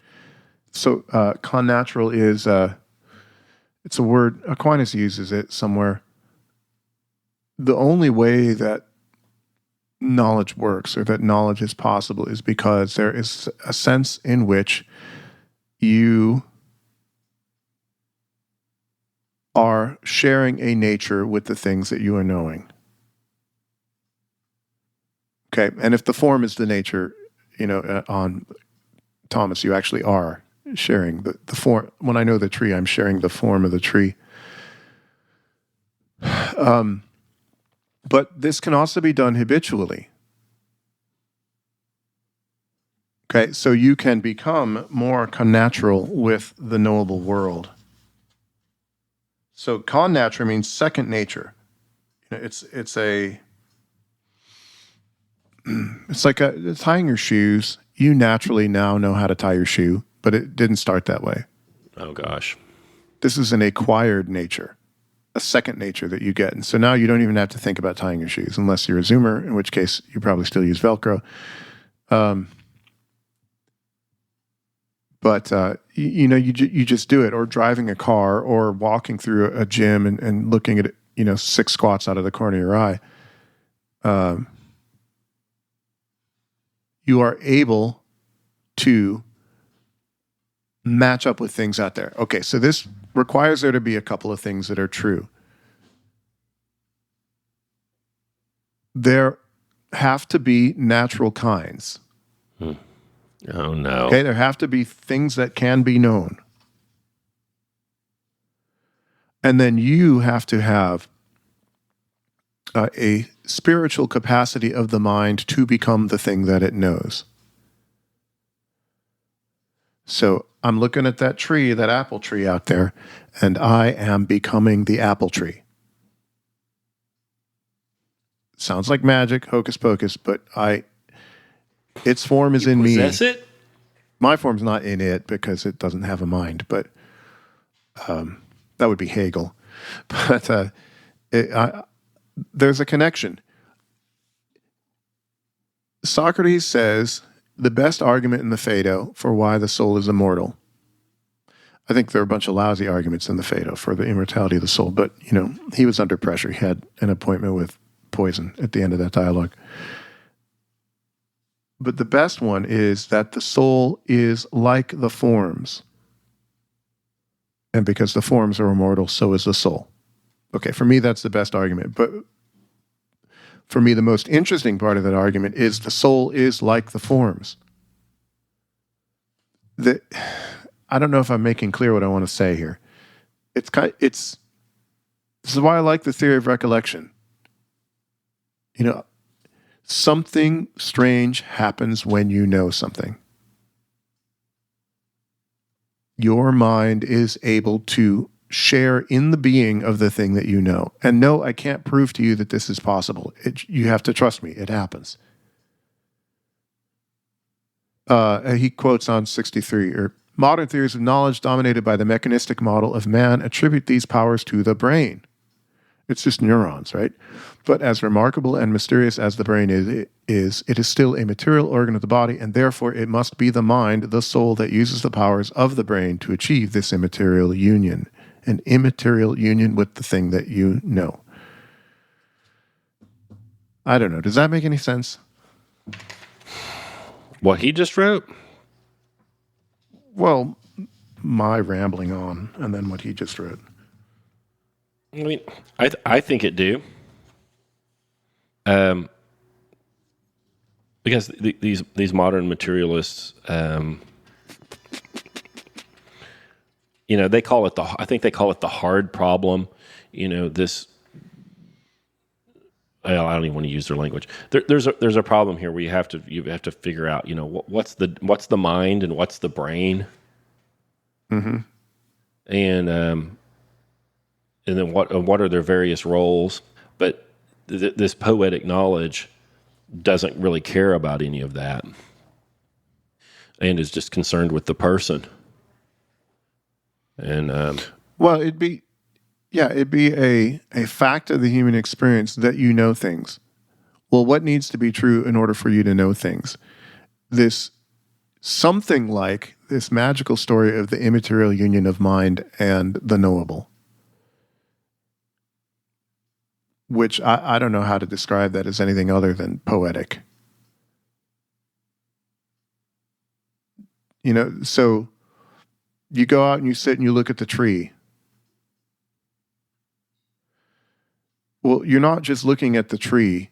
You're attempting to extract the essence of the tree. Yeah, something's happening. Yeah. And it's a weird thing that happens. I'm using magic words here. It is a poetic thing that happens. It's only after that you can do, all of your syllogisms about xylem and phloem and I don't remember all the details about trees. It's only afterwards that you can do that. I would really like to talk to somebody who believes some of this modern education shit. and ask them, in prehistory, pre-Homer, prehistory, did people know anything? And what did they know? And then how did they get it? Before school, before formal instructions, before formal instructors, before books, did people know anything? And how did they get that?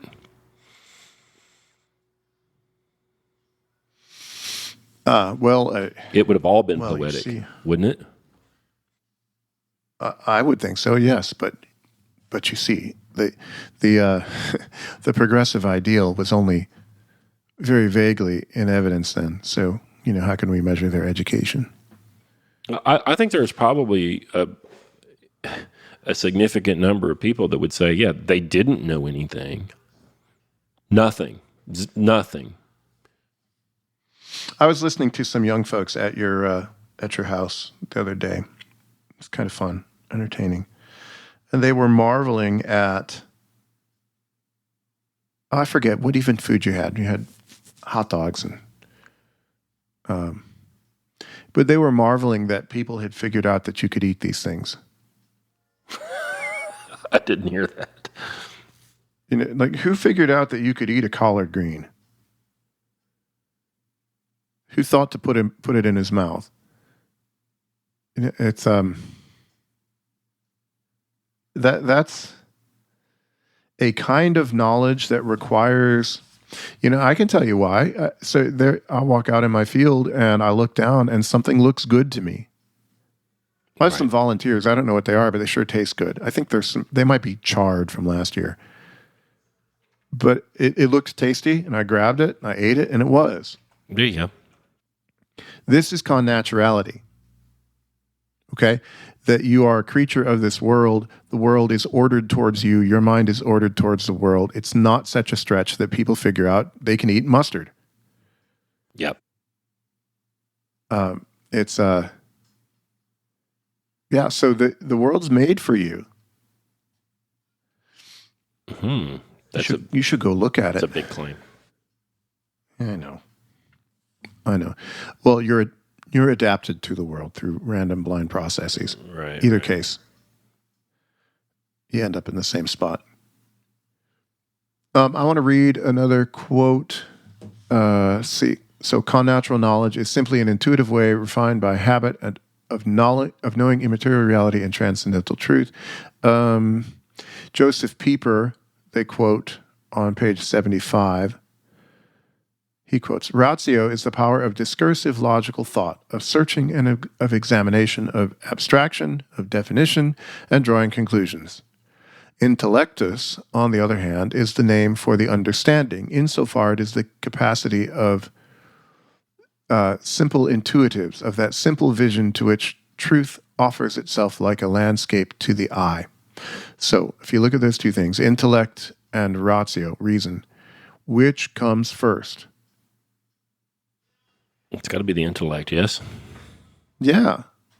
Well, intellect, it's literally the reading in, I think is how Thomas does the etymology on that.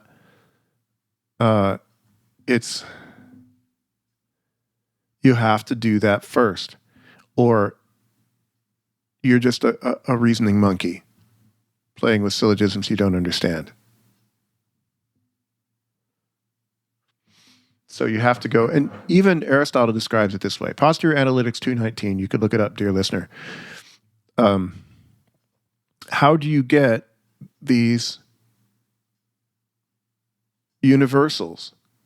You just have to sit and look at stuff. Yeah, and because we don't know how we abstract those universals doesn't mean it doesn't happen. Right.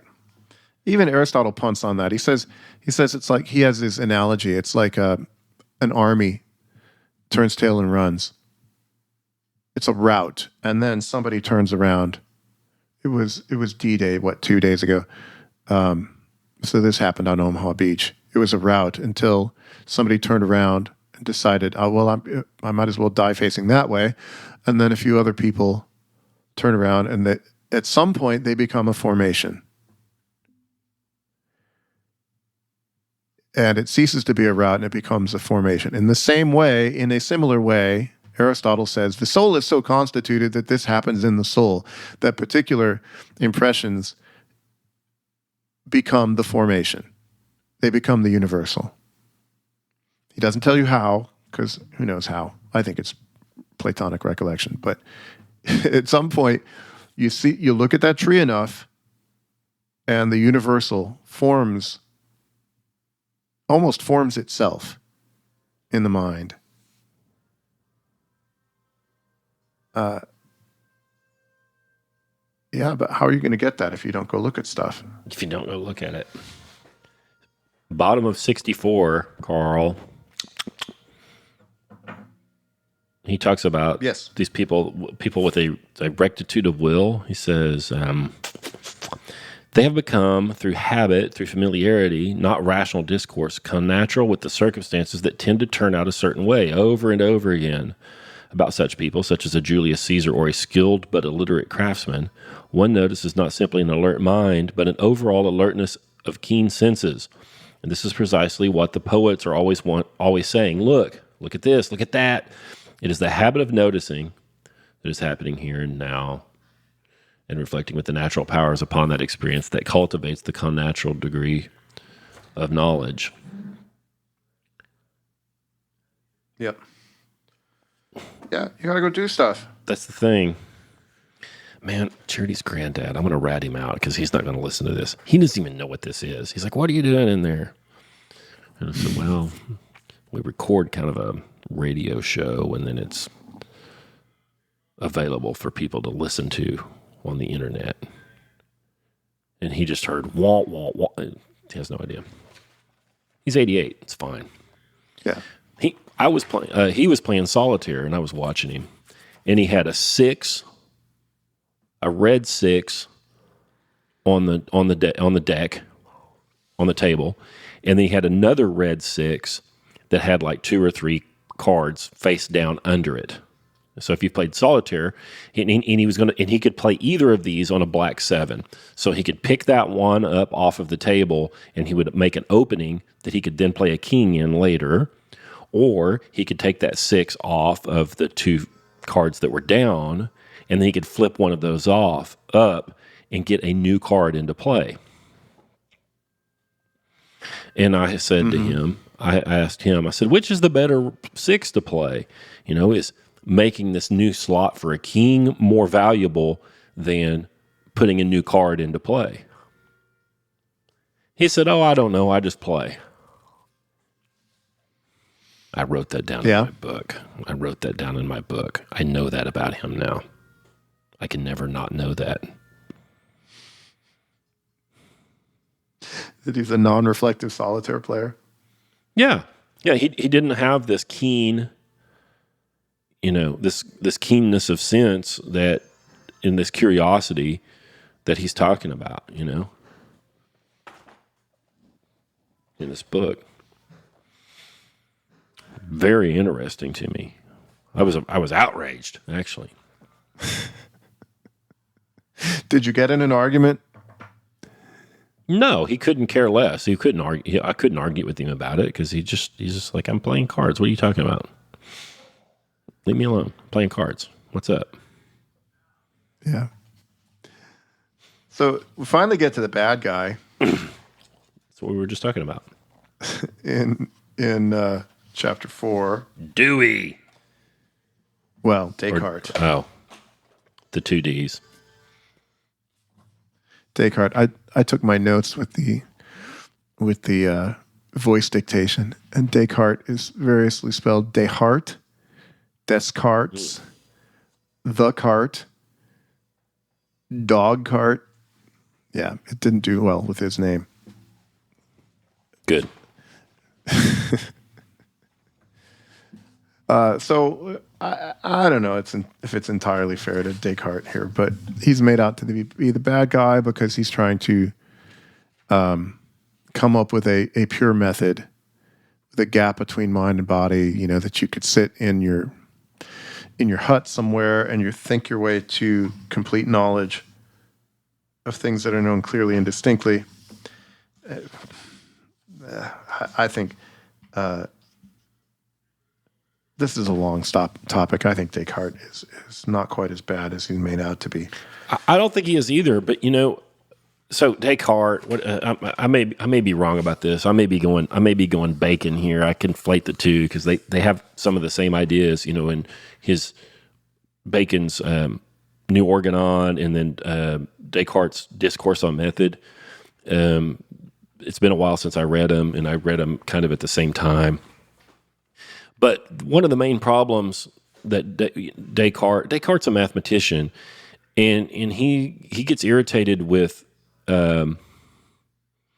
use of syllogism because language doesn't map onto reality perfectly, and syllogisms are kind of word games, and people are still bashing their head on this stupid rock. But so he wants to reduce everything to mathematical certainties, and if you don't know it to a mathematical certainty, he doesn't want to hang his intellectual or knowledge hat on that thing, right? And he believed that we could develop a a single method whereby all things could be known. Not that you would have a Rosetta, not that you would learn one thing and then everything else would be known, but there would be a formula whereby anything that was investigated could ultimately be figured out to a certainty. Is this jive, Karl? Yes. And yes. But like everything, but like all philosophers, a straw man of their ideas ends up being created in we often think of straw man being attacked by our opponents, but the more insidious and worse thing that happens is a straw man of philosophers' ideas is taken and then run with by their proponents. Yeah. So, people will often have, Descartes, or will have, interesting and accurate observations and critiques and, put forth some suggestions, and then people run with it and you end up with Dewey. People run off the deep end with this shit. Yeah. And so if you have the method, what you've lost in the method is maybe the contemplative aspect of just looking at things. All right. Well, once you get rid of that, you get pragmatism. Let me quote. This is page 98. All learning now becomes the kind of effort and work which Dewey models after a dynamic idea of democracy, social change, where learning has as its end the fulfillment of a progressive society always changing towards some perfected goal. Karl, why don't you like progress? Because I don't doesn't know what mean it anything. Is. Right. Progress and knowledge are antithetical because knowledge is of the things that don't change. If that tree's essence keeps changing, today it's an apple, tomorrow it's a crab apple, and the next day it's a fig, I can never know the tree. There's no place to stand. There isn't actually any knowledge. So these natural kinds are immutable. So what you're saying is? Yeah, that's what I'm saying. Yeah, I agree. And earlier in the book, they brought up this notion of leisure as the basis of society. That leisure, this doesn't mean sitting on your butt and playing video games. It means contemplating, it's going to sound corny, contemplating the universe. It means contemplating the causes. You cannot contemplate progress. There's nothing there to contemplate. No, it doesn't mean anything. Like society doesn't mean anything. It's just this, it's a symbol for, I don't know, some sort of, I don't know. People will talk about emergent properties, Mm-hmm. Like what are all these things you're talking about? And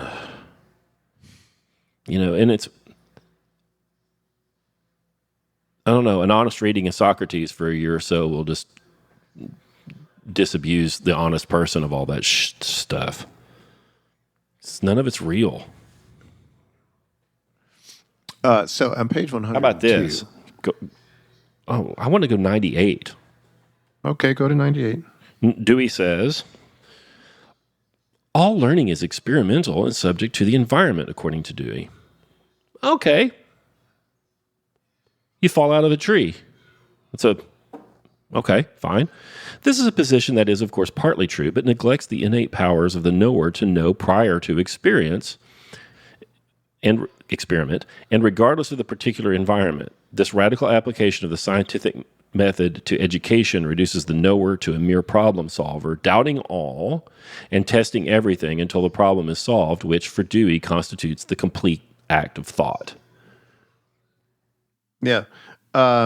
Keep going. Well, okay. But the most remarkable departure from the history of poetic knowledge is that all learning for Dewey is dynamic and active as opposed to the essential passive or receptive nature of the knower as explained in the tradition from Socrates to Aquinas. The learner with Dewey is more of an organism, a Darwinian species to be adapted to the needs of the community. Since Dewey reassigns first principles and absolutes regarding human nature to no more than discovered instruments of mental activity to be used to understand and control the environment, there is no set definition of what the needs of the community are beyond the utilitarian ends of the experimental democracy, whatever that might be. Aesthetics and all poetic impulses are reduced to expressions of the particular society and its relative needs. The most horrifying part of this for me, Karl, is this is Taylor making assertions about Dewey, but I've read quite a bit of Dewey, and this seems consistent, that the problem solver, which is the student is the problem solver, doubts all, tests everything until the problem is solved. Sounds good, right? No, they doubt their own senses. Mm-hmm. Yeah, what problems are you going to solve? Yeah, and there's the cart before the horse. Yeah, they don't even know what a problem is. They don't have enough poetic knowledge. They don't have enough experience of the world to identify real problems. And, I think you can see this in our political milieu. Everybody's making much to do about complete artifice. Meanwhile, we're just eating like microplastics and everybody's sick and fat.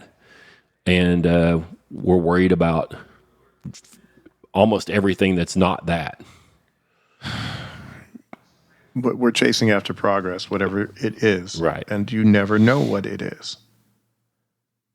Well, I don't care about progress. I want to know stuff, and then I'll know if your progress is really progress because I'll be able to see which direction it's going. Ugh. There is no progress. There is only being. There is the eternal return. Someday. I like it when you rumble. It's funny. God. Someday when our new Gibbon writes the book, our new Gibbon writes the book that must be written about this thing of ours. I hope that whatever I am and wherever I is and however I be can read that book and see what is said. Maybe it'll be a new Tacitus. Because,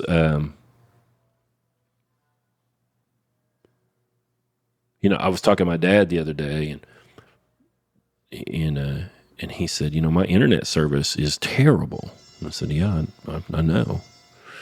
He said, our internet service was better 15 years ago when we lived out in the river bottoms. Where they lived 15 years ago, and actually it's probably closer to 20 years ago now, 17 years ago, whatever. Very rural. Miles and miles and miles of gravel road to get to their house. And he said, yeah, our internet service was better then than it is now. And I was like, yeah, Dad, it's a third world country. We can't do the things that we once could. Then I've been telling him that, and progress. He said, seems right. Yeah, so mine's not great either.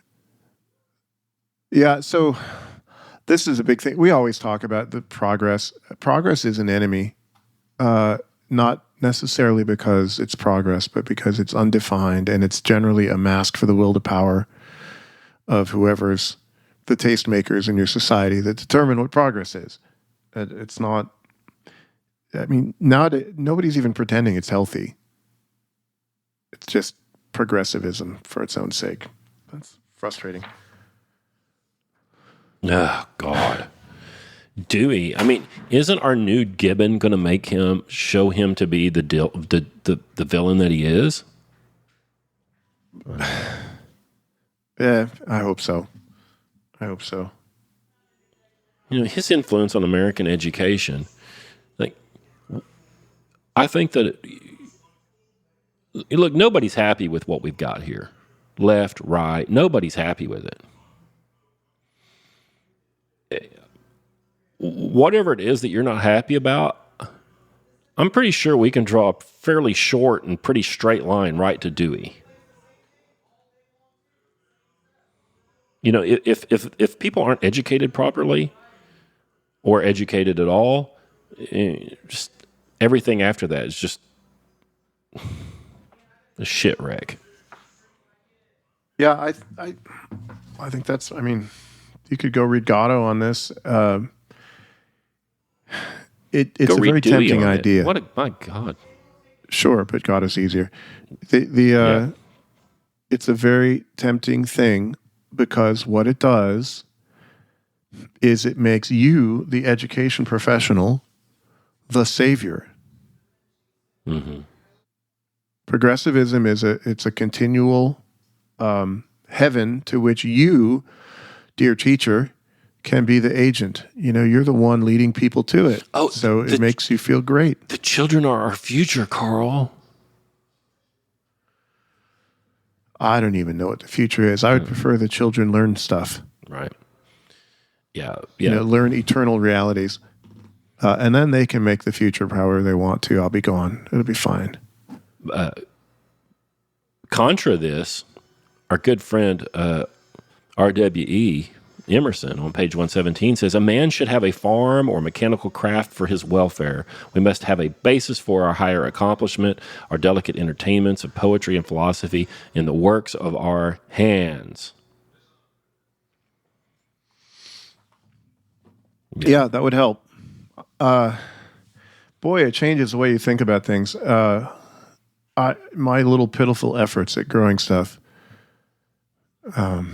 it makes it very dear to me. You know, these tomatoes that I'm going to have, they're going to be the best tomatoes ever because I grew them. Yep. And it makes my attachment to my land a whole lot stronger because I've worked it.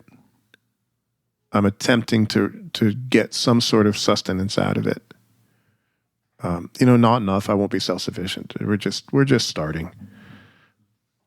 But it's something, and it's a lot different than, you know, sitting pushing pixels around on a screen.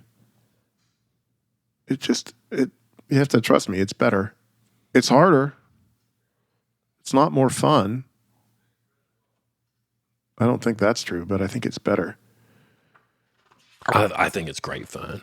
It's very uncomfortable, you know? It's hot, dirty. That's okay. Voices for Poetic Knowledge after Descartes. Chapter 5. Mm-hmm. Yeah, in Chapter 5 of this book, Big Jim Taylor starts telling us about schools of, you know, fairly recent schools that have tried to cultivate this poetic knowledge. And he's telling us about this school in France, Maslach, I don't know, Maslacq. And the headmaster of this school enlisted the help of older kids in the dormitory to help keep order in the school. A school like this is a weird thing. You know, they don't have worksheets and bells they ring. It's kind of disorderly, except it isn't. You know, so he says having order in this boys' dormitory school is primary. And he would have these captains, these older boys, help keep this order. And every year he would write a letter to them at the beginning of the school year. And I want to read the September 27th, 1942 letter to them. Now that the return to school approaches, remember that it won't be any less difficult than last year because you will have a lot of new friends. Our present building unites us all, only too numerous, in one house, whereas we are large enough now to have two houses. However, it is necessary that we have a good beginning, otherwise the whole year will be compromised. I want to give you my instructions in writing so that there is not a possibility of uncertainty. I will first put you on guard against dangers of your function. There is, first of all, small dangers and the privileges that one concedes you, and that you interpret gladly as an excuse for greater freedoms to which you believe you have the right. But nothing is more false. Your function, rather, is service. You must be more demanding on yourself than you are on others. You will never succeed in creating real discipline if you permit yourselves what is refused to others. Today's children are not accustomed to ever forcing themselves. Above all, they unconsciously look for what is pleasing to them. So at La Roche, the actual school by the village, if we do not succeed in correcting this tendency, we will have missed our mission and we are lost. I want captains that are the most exact, the most hardworking, and the most disciplined, and the most anxious for order from all points of view. I warn you that it will often fall to me to refuse you what you will ask, but you will accept this if you remember that I must always have in view the general interest of the community, something that often escapes you. As a result, I don't want recrimination from you, but your joyful obedience. It's a big ask, Karl. The other danger, and one that is fundamental, is that you often pretend to think that you can form your younger friends. You see what this supposes. You believe that your own character is perfectly shaped and that you are capable of directing yourselves. Be modest, be humble. What I ask above all from you is to be rigorously strict about everything that pertains to the material order of the house. It is necessary to create conditions of life so the soul can bloom. Order is one of those primordial conditions that should be working within you. Then you will always be ready to help your friends in their difficulties and in their pains, small or big. Goodness must be one of your qualities of predilection, but don't try to act as if you are chaplains. If you are living examples, 2 words will be sufficient to straighten out any problem. Especially don't try to be shrewd, that is, to appear that you are not. You will immediately be discredited. I insist, therefore, on this point as the most important of your role. You must be essentially creatures of a certain order. This order is necessary for every living soul in the house. Everything that you will do, even in the smallest of details, will do as much as anything to win the creation of this order. Don't believe this is unworthy of you. It is all important. The cleanliness of the house, the strict accurateness of the boys in all acts of their life, their belongings, their language. It belongs to you to make sure that all is clean in gestures and in words. Perceive slackness, vulgarity, and cheating as if these were a curse. I want boys that are upright, that look you in the eye, and who speak firmly. I tell you again, be humble. I repeat, don't count too much on yourselves. Look for strength where it is. Only the spiritual view can give it to you, and it will give to you the radiance that illuminates your souls and desire to pass it to others. And then Taylor says, notice there's not one word in this opening letter for the new school year about studies or homework or grades. So order, and then everything else is good?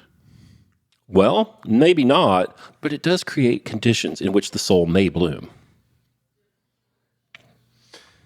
Is this like clean your room? A lot of it. Sorry, Jordan. A lot of it, yeah. I'm looking at my messy desk, and I'm thinking how disordered I am, and that perhaps I've screwed up in the cleanliness and rigid's the wrong word, and strict order. Well, in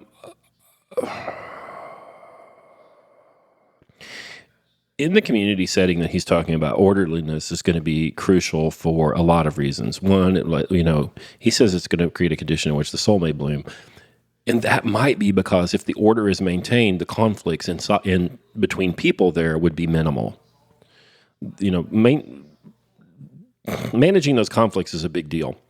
But also just creating, it creates a proper order, in my opinion, creates an attention to detail in the young person that will stand them good stead in all things.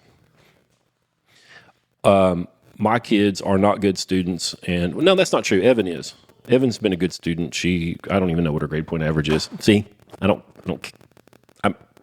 whatever. I don't even know. She graduated. Mm-hmm. She got to wear the little honors thing, so it was high enough for that. But we've never focused on any of that stuff. But if they didn't pull the door all the way shut, I would kick their ass. I fucking hate that. Mm-hmm. Okay. What's the relation with poetic knowledge? I'm not sure. I'm not sure that at this point in the book he's actually talking about the poetic knowledge, but how that you have to operate the school. I do think that if you're hammering on those small details of order among young kids, it starts to order their relationship with reality. One of the rules around here is you always lock the gate. Always, every single time. Well, I'm just going in for a minute and then I'm going to, drive the tractor right back out. No, you always lock the gate. Because you think you're just going to go in and get the tractor, then you're going to drive it right back out. But you find out it has a flat, or your phone rings and you have to run up and help Pawpaw because he fell, and now the gate's not locked and the cows get out. So I don't know. It seems to me like the sort of small details of order establish that person's relationship with reality in a proper way. I don't know. Yeah, I think I can draw the line. My own tendency towards sloppiness. It's I'm a creature of the mind. Not in a great way. I got plenty of degrees, whatever. But I'd rather just sit and think about stuff than, do the dishes. Which makes me personally kind of abstracted, which I don't think is a great thing. Does that make sense? Yeah, chicken or egg. Yeah. So, if you were going to set up a school like this, do you want a disordered school? No. But by having the ordered school, he says somewhere, a child learns logic just as well by adjusting a tenon and mortise as by doing a math problem. For sure. Doing all of keeping the place up, doing all of the chores, making it super ordered, can perhaps, the hope, convert you be taught. Well, I don't know, if you clean your room, you'll probably be more virtuous. Can you, one of the things I haven't said about this is my impression of this idea about poetic knowledge is that when you encounter these poetic knowledges, that the person begins to develop a finer and more exquisite intuition. And I'm not sure that the subtleties of the poetic would be transmitted to the student as easily if everything's just chaos, if they're just reeling from one mealtime to another and they can never find their sock, and Steve, borrowed the scissors and we have one pair of scissors for this, classroom, and he didn't put them back, and you can just never get anything done. And everything just becomes raucous and calamitous, and we can never get to the point, which is having a sharp chisel so we can work on that mortise. Yeah, I'm just thinking of you mentioning the scissors. Our scissors go walking a lot, and it's just, I need the scissors because I have to cut something, and then I'm going to cut something, and I'm going to get back to, the life of Karl, which is sitting in the lotus position contemplating. That's not true. I can't do that. No, you look at your belly button. My legs don't bend. But now, what do you have to do? Well, I got to find the scissors. Where did they go? Who had the scissors? Not me. Nobody ever had the damn scissors. They just, they just vanish. And, well, thank you, Scott. There's the scissors. And, well, now you've taken half an hour and you've added frustration, and this is not a place of leisure. This is a place of finding the darn scissors. And it doesn't leave a lot of room to... he's big in this book on leisure. It doesn't leave a lot of leisure time when you're not doing things you have to do to actually encounter the world. Yeah, I was looking for his talk about leisure. And I think that maintaining these minute or trivial orders also orients the person in reality.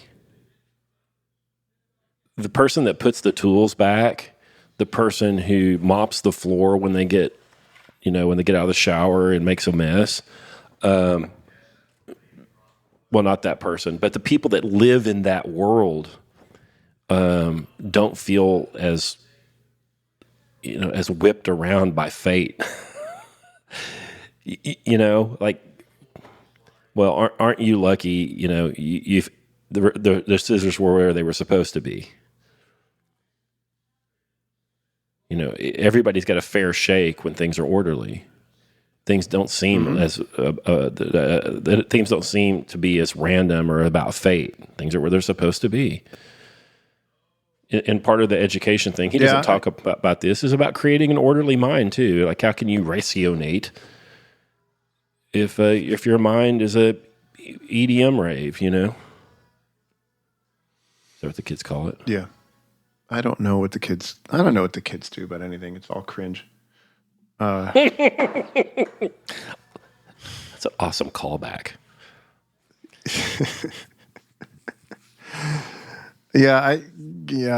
I'm being inspired, dear listener, to attempt to clear things up a bit here because I'm rather disordered. I think it makes you take more ownership of the place. So poetic knowledge is contact with reality. For me, I think that would be kind of a core definition of it. So rational knowledge can be abstracted. You can do it on a sheet of notebook paper without ever having encountered the things you're talking about. I have never, trying to think, have I ever used an inclined plane? Sure you have. I mean, like in passing, but I've never set one up. Sure you have. You've put like a 2x4 from the ground up to the porch so you could roll a two-wheel dolly up the thing, get the refrigerator. I suppose. But I've done a whole lot more of inclined planes in physics books than I ever did in the real world. Bicycle ramp. Yeah. It's in the encounter with the real world that I don't know if I haven't convinced you yet. I don't know that I'm gonna, but it's in the encounter with the real world where all of that stuff you learned actually takes reality. And if you're gonna retreat away from the real, I don't know that there's any way I can convince you. I think I turned out okay, Karl. I'm not quite fully grown, but I think I turned out all right. I don't think mom and dad are, terribly dissatisfied. And, I had to bribe a teacher to graduate from high school. Have I told that story on this show? I know I've told you. Tell it again. I had to get a D in a science class to graduate from high school, to get across the finish line. And that was Mr. Chuck Bolin. He's dead now, and he was a fine guy, actually. And I went into his, he didn't have an office, I went in his classroom, and I said, "Hey, Mr. Bolin, I got to get a D, or you're going to see me again next year." And I said, "Neither of us want that." And he said, "No." And we struck a deal, and I cut and split and delivered and stacked 2 ricks of firewood to his house for a D. and I graduated from high school. I was like, shit, 67 out of 83 or something like that. I mean, like a 1.2 or I don't even know what it was, you know. But you know, I remember when I was about 3 or 4 years old, Dad took a variable Venturi carburetor off of a Ford LTD, and he put it in a cardboard box, and he threw it on the floor, and he gave me a bunch of little tools, screwdrivers. There's lots of little bolts and screws and stuff on a carburetor, you know, and just walked off. He didn't tell me to do anything with it. I think he said, you can play with this, or maybe, you know, he let me know that it wasn't going back on a car, and it, you know, and I just took it apart. A 4-year-old could never put one of those things back together. There's not been many machines more complicated than one of those things. And I just took it apart, which takes some doing. I've got many, many, many stories like that, you know, and I was put in a position to do things a lot. Dad built all the houses that we lived in, you know, and I would do what I could and what I was asked to do. I handed a lot of wrenches to people that were doing a lot of different things, and I remember I did welding and stuff. I remember in physics, you know, Ohm's law and stuff makes a lot more sense if you've burned a bunch of rod up, you know. And it stood me good stead. It also has made college very fucking uncomfortable. Fortunately, I don't really care about that stuff, and it was just fine. But I didn't fit in at all. None at all. Zero. One of my best. I have almost no friends from college. I attended college like most people attend a store. I would go and I'd pick up what I was supposed to pick up that day, and I would leave. But there was a guy there. His name was Brad, who became a friend of mine. He was from Paris, Texas. Same story. Me and him we just did not fit in at all. We ended up starting a little business together and doing okay. And I don't know if I'd had worse self-esteem or a worse self-conception. That would have been a really hard time, you know. But I you know, and then the stated goal was to learn things, you know. But then I would go learn things, and I would find that's actually that's not what it is. This is actually some sort of a game, and there's some people that have like a test file. And that there are some people that don't have to work and they can go to office hours. Because, you know, when you sign up and you create your schedule, you pick the schedule and that's in the course catalog, but the office hours aren't in that. And so you don't know, you know, and I was baffled by the whole thing. If I ever stopped to think about it, which I didn't do very often, I was baffled by the whole thing. And then I've often wondered, you know, how did I do okay? how has it been all right, you know? And you have a finely tuned estimative sense. I think so. And how do you do that? It's better than mine. Well, thank you for that, I think. No, it's. I think it did you. I think it did you good. I was 7th in my class of 400 or so. I was at the bottom half of mine. I was tied with Fred, my nemesis. Fuck that guy. I've looked him up. Yeah. There's always a Fred. And then there are like some girls ahead of us. You know, little Miss Perfects. Mm-hmm. I'm looking at you, Shannon. How'd you know her name? I don't know. They've all done all right. But I'm like I say, nobody threw a carburetor at me. I think it would have been better So when we read Mishima, all this talk about being kind of a night creature and all of that, I think that's more my speed, and it's not a good thing.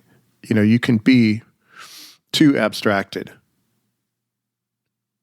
You can be too disconnected from the world, and and I'm joking about the estimative sense, but it can screw it all up for you.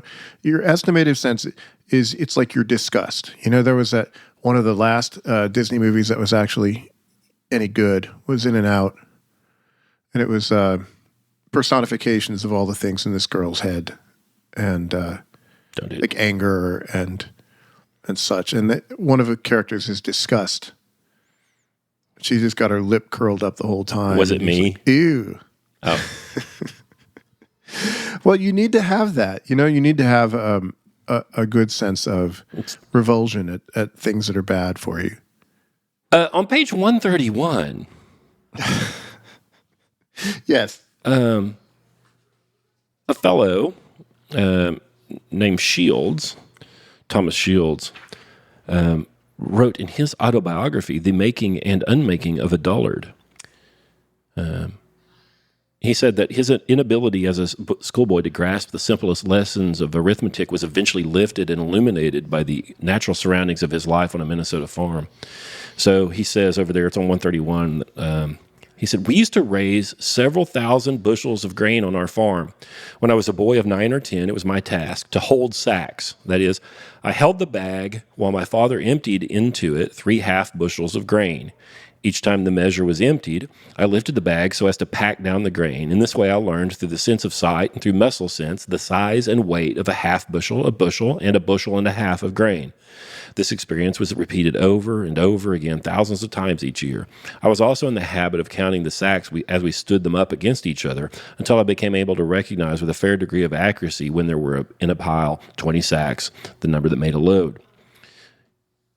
Taylor says, notice how the gradual progression from the necessity of material objects and the sensory experience of them to the reliance upon the image in the memory to concept. This little story is a perfect description of, concept formation. Next paragraph. In the years that followed, I tied and weighed a great many thousand bushels of wheat, but never, I think, without mentally calculating the bushels and pounds. Although I soon learned to dispense with the use of my fingers in counting and dealt wholly with sense images, but they were sense images of real bushels of wheat and not artificial symbols of which children's minds are sometimes fed. Yeah. Dude, I can cut a 16-inch piece of firewood plus or minus a quarter inch and not even think about it. I have no idea how it even happens. Yeah, I can't do that. But I've done thousands and thousands. I can pick up a ukulele and tune it. Yeah. Without a tuner. Yeah. Yeah, that's Pretty it. Close. Yeah, that's it. It's just, it feels wrong. It doesn't sound like a ukulele when it's tuned wrong. That's not, I mean, you might think that that's a parlor trick, but it's not. Like you have some sort of ratio and observation, just incorporate. You become connatural with it, right? It just becomes part of you, and there's something about bushelness that you just can't know otherwise. I looked it up the other day. A bushel's like 9.3 gallons. Okay, fine, but that guy knows what a bushel is. Yeah. So this is like hammering on stuff. The value. Hammering on a dead horse, beating a dead horse. The value of actually doing physical things as a basis of your education. So that why should I care about math? Well, because you're going to do this thing all summer that requires math. And when you do it, I don't know. I'm a nerd. I got myself a slide rule. Because I'm a grown-up, and if I want a slide rule, I can. And I've been figuring like back offsets for clients with it. And all I can do is multiplication, and I can do division if I think about it. Well, what's the point of that? Well, the point is I can see how the numbers work. You can see it. I can see it, you can get a sense for it. So what's 80% of stuff? Well, I I can just look down and with my eyes, I can see. I think we are in many ways deracinated, which is a fancy way of saying unrooted. Mm-hmm. And anything that you can do in the education of your children or in yourself to re-racinate would be good. You know, it's like you and Todd always on that other show. Yeah, I think there's real value in just go plant something. No, you're not going to feed yourself. You're not going to be self-sufficient. You might be more self-sufficient if you manage to grow some stuff, but just grow something to root yourself into soil and sun, and I think you'll be better for it. 8 gallons, not 9.3, 8 gallons. I don't know where I got that. Well, where'd the 9.3 number come from? See, I don't know. If I'd have held that sack like that, I would. We thought you were smart. Yeah, if I'd held the sack. It is a Pickett slide rule made in Santa Barbara, California in 1959. Right. Remember what they took from you. Yeah. Yeah, so one of the things that I want to take from this little thing about the bushel bags that or 3.5 bushel sacks, later on he talks about using a pitchfork and how,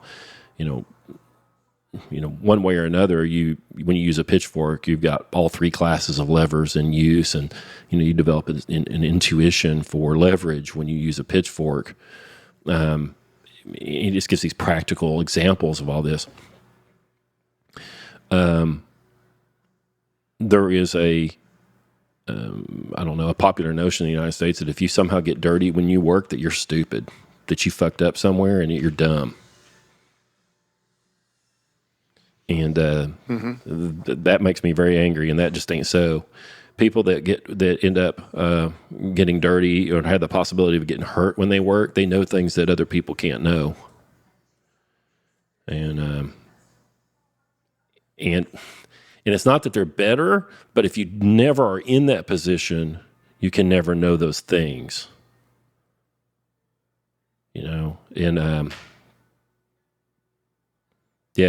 People need to go work as an oil change guy or whatever for a summer and, do as many of these things as they can, I think. Mm-hmm. Yeah, I agree. I think that's right. Yeah, we've got workmen around here doing some things, pouring concrete, and you got to go chat with them and tell them where things go. And they kind of give you this look. Who is this guy? I'm going to go do my online computer work over there. Oh well, we're gonna pour this concrete. Who's doing the real job? Yeah. I might be making more. Well, maybe not. Probably not. But do you have Heath over there pouring the concrete? Was it Heath? I'm not sure I got his name. Big beard. Yeah. Yeah, we had him do a little extra work for us. The guy's crazy smart. He's super conscientious. Mm-hmm. My girls have got this smarty pants friend, Micah. I think you might have met Micah. Got curly hair, dark curly hair, super smart girl, sweet chick. We'll come to find out Heath is her uncle. They're just a bunch of smart people, and they just bust their butt, And Micah graduates from Paul Mitchell, hair, whatever they call it, school. So she's a technician that cuts people's hair.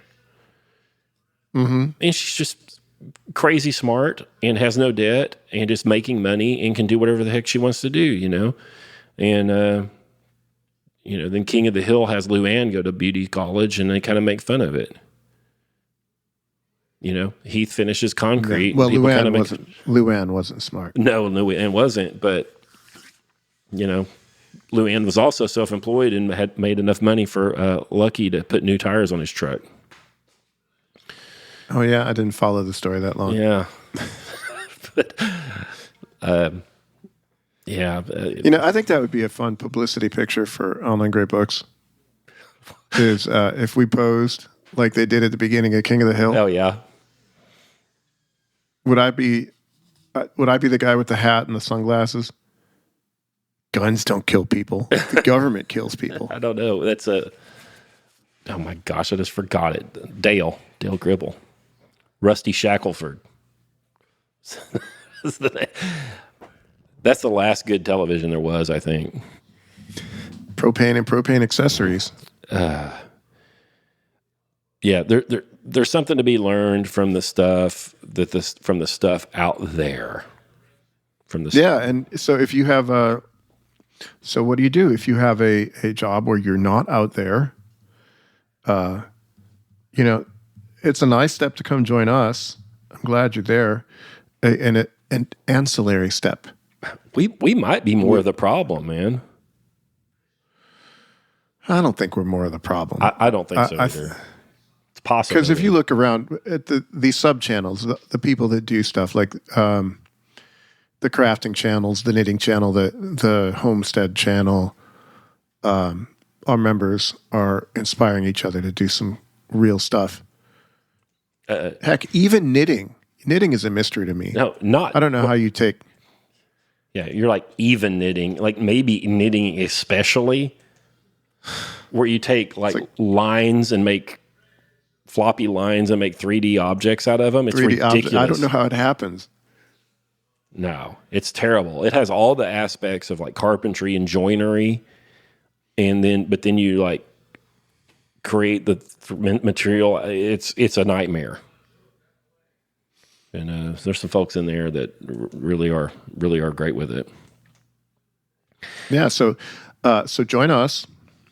Where do they go to join us? Oh, you can go to onlinegreatbooks.com/podcast and get on the waiting list. And we open enrollment about once a month, I think we open it every 35 days, actually, because if we opened it once a month, we found that we had scheduling problems. So, yeah, go do that. If you get on the waiting list, going through that page, I'll give you a discount code and you can save a few shekels on your first 90 days, I think. Yep, we'd like to have you, but I'll tell you this, whoever you are that's listening right now, if you don't have that poetic knowledge, all this stuff is what my buddy Dallas would call just mental masturbation, it's Sudoku if you don't know if you don't know where the rubber meets the road, it's. Yeah, so that's the second part of my suggestions. First part is go get on our waiting list. The second part is devote yourself to an actual real-world hobby thing. It can be weird. I don't care. It should be. Whittling. Yeah, that'd be a good one. I can't whittle. You can. You can. You just haven't practiced the art, Yeah. Well, I need a rocking chair on my new porch. Let's sit there and whittle. When is all your stuff going to be done over there? It'll never be done. I don't know. Hopefully by end of the summer. The garage is all framed up. It just needs a roof. Concrete's all down. So, yeah, it's nice. Gosh, getting the time to actually do it. And so the thing about this is you also have to schedule some time to do it because, so I will refer you to Brett McKay's podcast, and he did a thing on the Eisenhower decision matrix, which I think is actually really useful because your phone, everything is designed to nag you with urgent stuff, and almost all of it is unimportant. Do you use the Eisenhower decision matrix to figure out how many civilians to kill in Dresden? He probably did. He's like, this is both urgent and important. Right. Be that as it may, the important but non-urgent stuff tends to be neglected. So it is important for you to cultivate some kind of handicraft.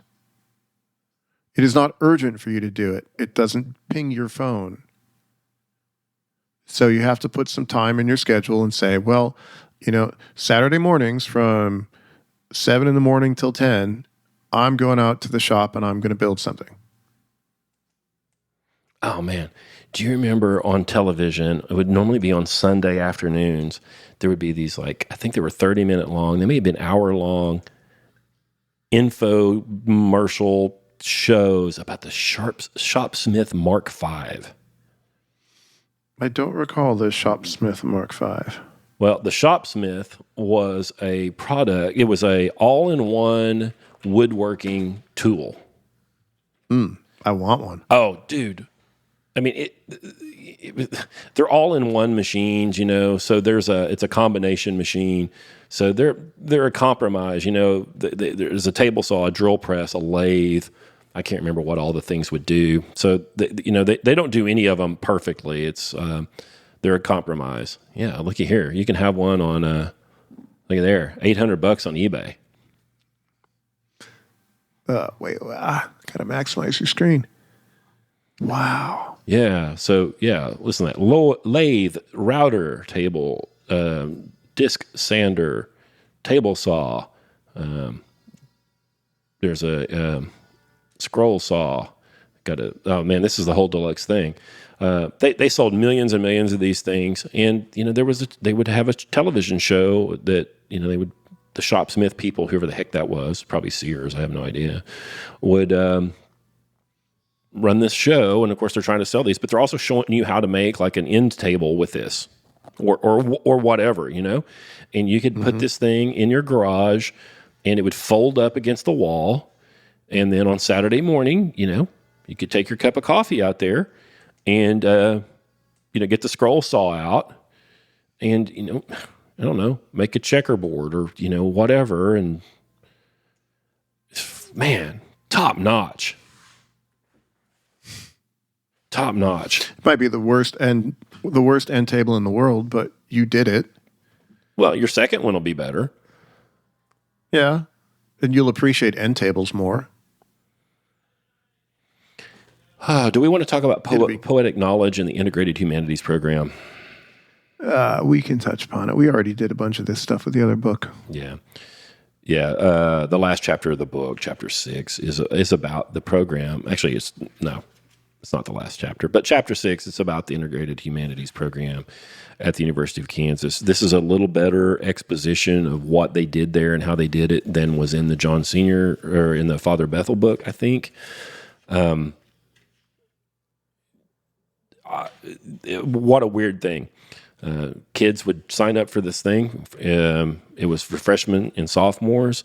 They would spend 2 hours a week in the classroom, and then there were other activities that would be ad hoc. It might be dancing. It might be going out and stargazing.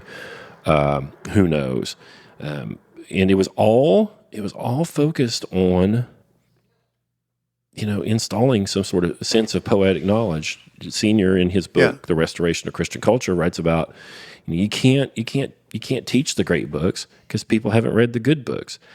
What are you going to know? What are you going to know about Achilles if you don't know anything about King Arthur? What are you going to know about Ulysses if you don't know about Robin Hood? This is remedial work. It's remedial work. I get it, but you're never going to do enough remedial work. All philosophy books are beginner books. You might as well get started. Well, Karl, I agree with that. But, a lot of the people, you lead all kinds of seminars. You know it, whether you're too kind to say it out loud, but a lot of people are just not furnished with it. And I don't mean their IQ's too low. It's just they're not ready, man. Yeah, so then we stop, and I say, well, what do you mean by that? And derail the whole thing for an hour as we dig in. Gosh, I don't know that I want to. Had a seminar the other night, and one of the gentlemen said something about Achilles having a big ego. I said, wait just a minute. What do you mean by that? Hold up. Let's re-examine this. Let's see. and we had a really good examination of what Achilles' motivations were. Mm-hmm. And I'm not telling them what it is. Look at the text. What does he say? And then, how could this be true? How could somebody care so much about this to do such actions? And you have to stretch, and if you put it into the category of ego, that's too easy. Now you think you've understood him, and you can move on. So you have demonstrated the power of the seminar. So what if somebody reads this? There's no seminar, and they're just like, this guy's an egomaniac. Well, that's why they should join us. That's why you got to have the seminar. Another thing that's interesting about Integrated Humanities program is they did not, they didn't do seminar. They didn't do seminars. Yeah, they did lectures. But we don't have 18-year-olds. Right. Maybe one or two. We generally don't have them. I don't know. Maybe there's more than one way to skin a cat. Oh, for sure. And this way seems like a good way. One thing I like, let me pull a couple of quotes. So page 151, consistent with this approach, the works of Aristotle and Thomas Aquinas were omitted in the 2-year program due to the obvious difficulty and the non-poetic form of presentation. I get it. A little bit earlier, they weren't allowed to take notes. I love it. It's interesting. And the reason why this sort of thing isn't so popular in academics, I taught at a school that was developing this kind of a program. They had it all worked out. I might still have the documents somewhere because the old nun gave them to me because nobody else wanted them. And they, then Vatican II, and they just dumped it. Well, we can't do that. That's old-fashioned. Looked fantastic. But what it is, so John Sr. says on 156, it is not an attempt to advance knowledge at all, but rather, as the word implies, to read what the greatest minds of all generations have thought about what must be done if each man's life is to be lived with intelligence and refinement. Okay, so I love that little sentence. I can imagine him saying it, even though I never saw him. With intelligence and refinement. If you are, this is a seduction of the progressive. You're always advancing. I have to be advancing on the enemy. Never retreat, always advance. Well, no. This sort of education, we're not advancing. We're going to sit right here. And we're going to figure out the way to do this, how to be a human in a good way. Yeah, advancing. There's a shopsmith right there in Pryor, Karl. It could be yours. $1,400. He's smitten, guys. Look at this. I'm clicking. The loving gaze. You should see it. Yeah, it's amazing that they got that program instituted at that school at all, because they're not trying to educate. They're not doing anything that can really be measured the way that schools normally do. They're not doing anything that the job placement office, I don't know what they call that, could really do anything with for the kid. It's a disaster if you're a regular university. It's amazing that they got it done at all. Mm-hmm. Yeah. And it's a shame that, that it went away. But, gosh, I don't know how it couldn't have gone away. Yeah. Let me pull another quote, page 165. See, because Andrew loaned me the book, I didn't feel like I could just write in his book. This paperback was $35. I'm sorry. It's an outrage. Well, you can find someone to loan it to. No. You're going to keep it? Mm-hmm. You must never, I'm not sure where on the page this is. So this is the bottom paragraph. John Sr.'s talking to Quinn. I forget Quinn's first name. So you started out by saying that poetry is not a theory. It's not clear It's the least intellectual. But we must never confuse cognition with intellectual, cognitio with intellectus. That is, there is sense knowledge. There is even emotional knowledge. St. Thomas says that emotions are also a form of knowledge. That is, if you are afraid, for example, there is something to be afraid of. Fear is a kind of knowledge, and love. We're human beings, we're not angels, and our cognition is sensuous. That is, the 5 exterior senses, but also our internal senses, which are our emotions. These are all ways of knowing. The will is a way of knowing. When you will something very strongly, there is a kind of knowledge in it. You must never make the mistake in thinking that the only kind of knowledge is intellectual knowledge. They chat a little bit more, and Senior ends with, the mouse knows perfectly well things about cats. It's not rational, it's not intellectual, but it's knowledge. Yeah, I think that's right. I think that's important.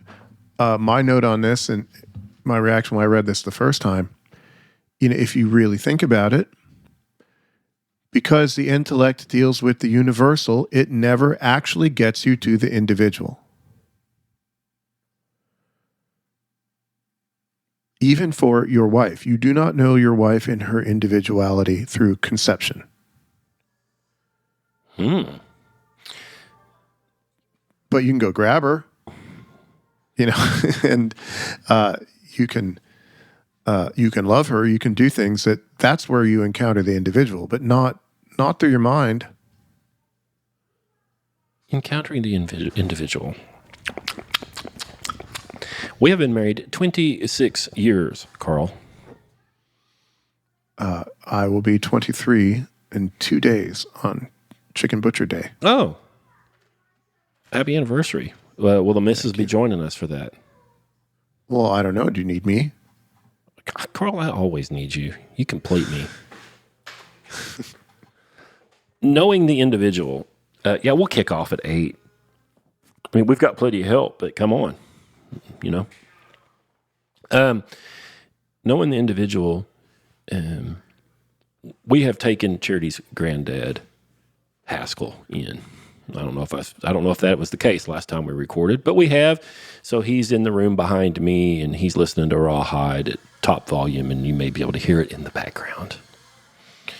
And it is a challenge. We're glad to do it, but I won't tell you that it's not a challenge. It's a challenge.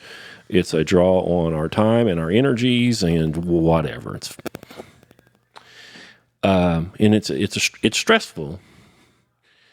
And I'm getting to learn something about her and us that I wouldn't learn otherwise. We get,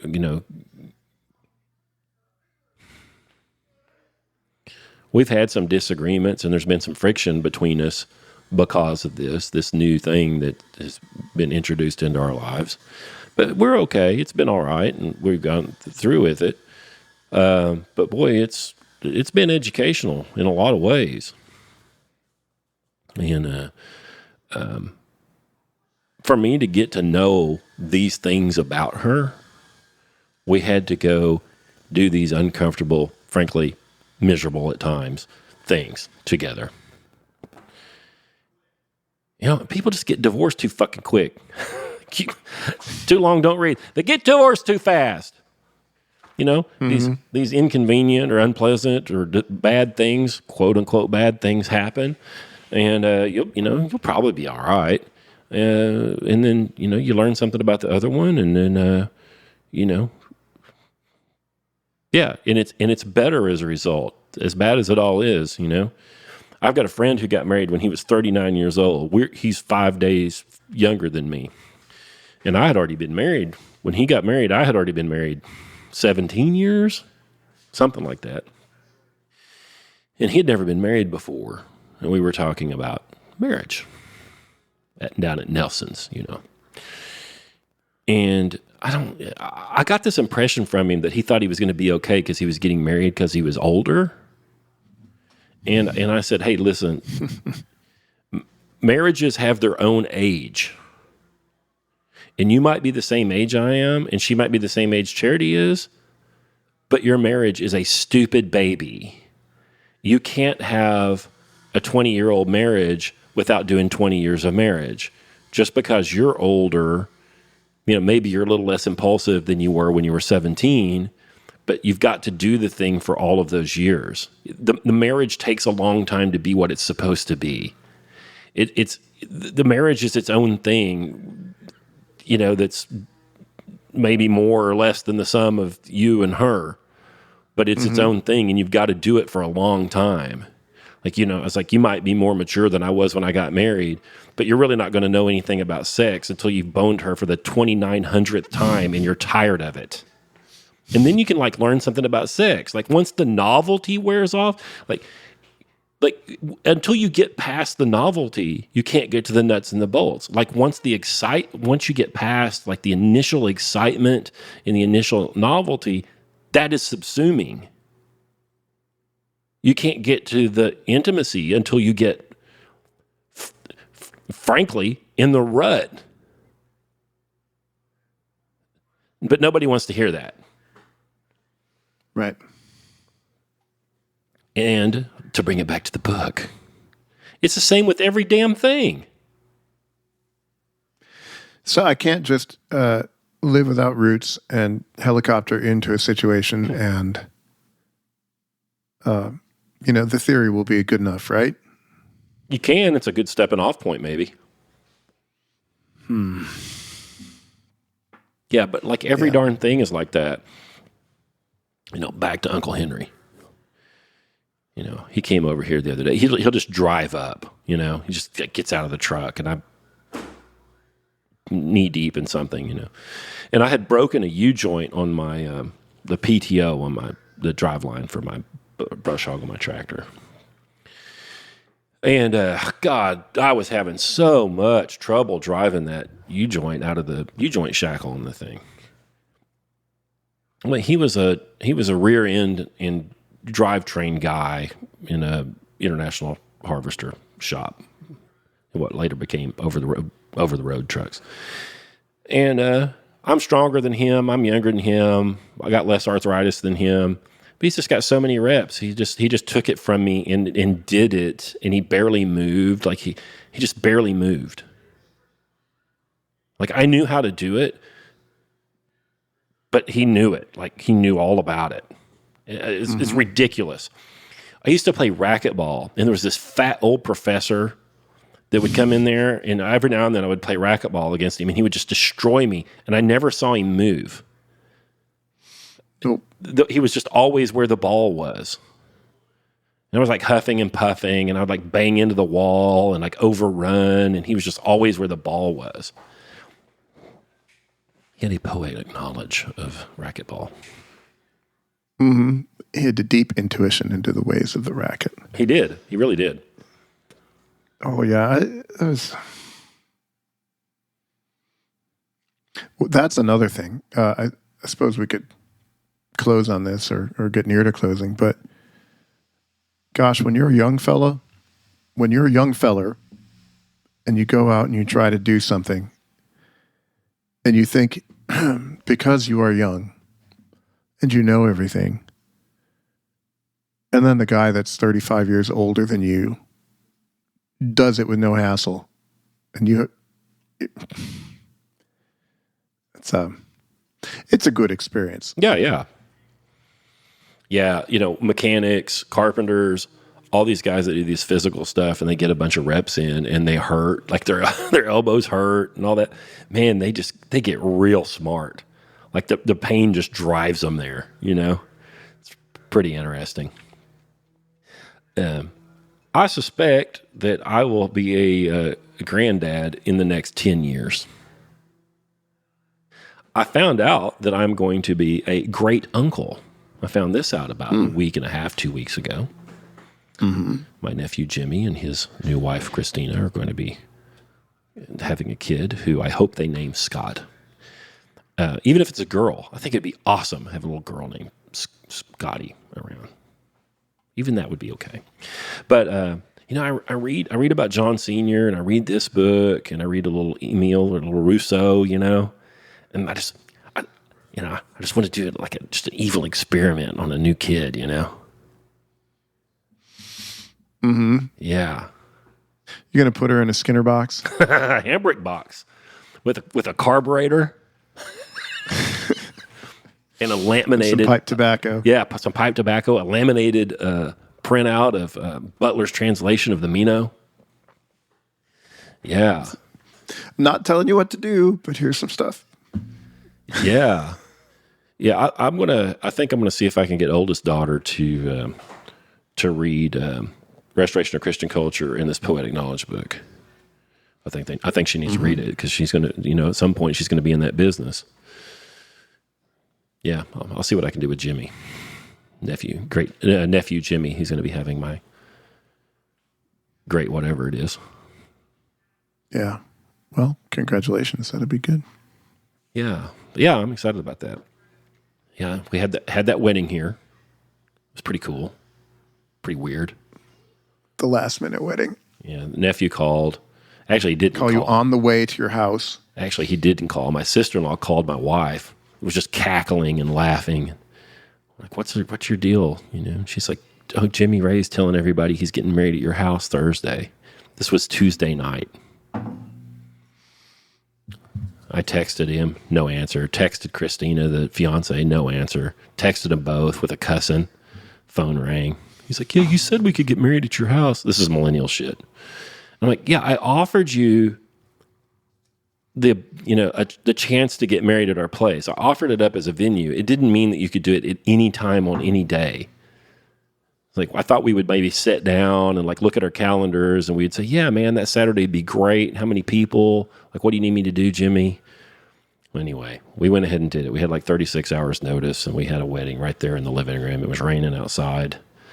They wanted to get married outside, but it was raining and, they got it all done. They're still married to this day, 35 days later. 35 days? Yeah. It's a start. You bet. Shopsmith is still in business. Yeah. They're on the Mark 7 now. Goodness. But I hear, Karl, I've done a little research on the Shopsmith. But I hear that the Shopsmith Mark 5 model, I think it's 210 or maybe it's 510. That's the one. Because after that, they changed the fence for this table saw, and it's not as good. And the older ones don't have the horse and 1/8 engine motor. So it's got the motor upgrade before they honked up the rip fence. Mm-hmm. Yeah. Darn it, Scott. Yeah? Are you enamored? Keep clicking on it. Yeah. They're out there, man. What would I build? What do you want, man? You can do anything you want. You got anything. Dallas has one. If you want to go look at one, we can go take you over to Dallas's shop. Go look at it. But anyway, there's that. Hey, what do you want to read next time, man? You had some stuff in mind. There was that Dorothy Sayers thing you wanted to read. Yeah, that would be all right. It's kind of in the same thread, though, which maybe is good, maybe it isn't. I don't know. Yeah, Dorothy Sayers. Where is it? It's on my back. Yeah, how about I was reading a little bit of The Chemical History of a Candle by Michael Faraday. Mm-hmm. Do you know anything about that? That sounded interesting. I don't know anything about it. Oh, my God. It's beautiful. He observes a candle and then writes down everything that he can figure out about it from, simple observations. It's really long. We wouldn't want to do the whole darn thing. It's 300, 400, 500. 6 lectures. Yeah, it's a lot, but very interesting. To which is added the lecture on platinum. Faraday, I mean, what a hero. What a hero. And then the Dorothy Sayers, why work? But that might be a little bit too much like the same stuff. I don't know. But I think the Faraday thing is the same thing. He's just using his senses, very, very simple instrumentation, and just showing what can be known about something from just a clever guy, trusting his senses. available on Gutenberg. Yeah. There's no pictures. I need pictures. Archive has pictures. All right. Well, there's that. What else do you need to plug, Karl? We could always use more online coaching clients. The both of us, you could find the both of us, but you should hire me. At where do they go? barbell-logic.com /kshoot. I think so. That gets to me. Something like that. If you sign up, you can always tell them that you want Karl or you want me, and by golly, that's who you'll get. Yeah. Well, If you want the nice one, hire me. If you need to be beaten over the head, hire Scott. I'm so sweet. No, he's excellent. He'll do very well for you. You were talking about in conjunction with this poetic knowledge thing, that reality can be harsh, and yes, and to go out into that is good. We're gonna have to show our work at some point in a little more thorough way why we think reality is a good versus the other. I think we probably ought to show our work on that. I need to think about that so I can state it better. But our buddy Reynolds, he talks about this voluntary hardship thing, which it gripes my ass. But people need it. There is a poetic knowledge that can be learned under that barbell from a squat. I've got a client that quit recently after I had him about 90 days, and he would tell me, he's like, the squat just doesn't feel right. And I told him, it looks pretty darn good to me. I'd like for you to stay leaned over a little more when you come up out of the hole, but it's a minor criticism. It looks great to me. And he's like, it just doesn't feel right. I called him on the phone. I was like, dude, a heavy squat, it's like, what does feel right? They're miserable. It's trying to kill you. Your sensations don't matter. Like, what does feel right mean? Like, how would you know if it was right, and what would that feel like? Like, you just please go do it. Follow the cues and do what you know is correct. Rack it, and then go sit on the bench and shut up. Like, no, what does feel right mean? Well, come on, it's 20 seconds of discomfort. Right. And he was telling me, well, it's not that it's discomfort, it's discomfort. It's just, it doesn't feel. And then on my back, it feels. And I was like, you have a somatic obsession. You're obsessed with what your body is experiencing during this. And the whole damn thing's a sensory overload. There's 400 pounds. There's double your body weight trying to murder you on your back. And you keep trying to tell me what your experience of it is, and all I know is that you moved almost perfectly. The bar speed was great, and you got it in the rack. Yeah. It's a way to put yourself in contact with the real world. I've got to work up something for our conference. I've been thinking about my title's going to be something like Free Range Human, and it's going to be Ellen Savory. Up through weightlifting. I got to connect all those lines. This is part of the reason you might want to have a coach to tell you that things, because if you are a hothouse flower of a person like me, raised in front of the television with your Pop-Tarts and your milk, you might not know what hard is. You might not be super connected with reality. Well, your coach has gone through it. Even me, hothouse flower me, Yeah. I've gone through it. And can look at you and say, that looks pretty good. It looks all right. It doesn't feel great yet because you're new at it, but it's definitely good for you. There's a benefit to coaching. You can try to do this all on your own, but it's to have somebody in your ear saying, good. No, not like that.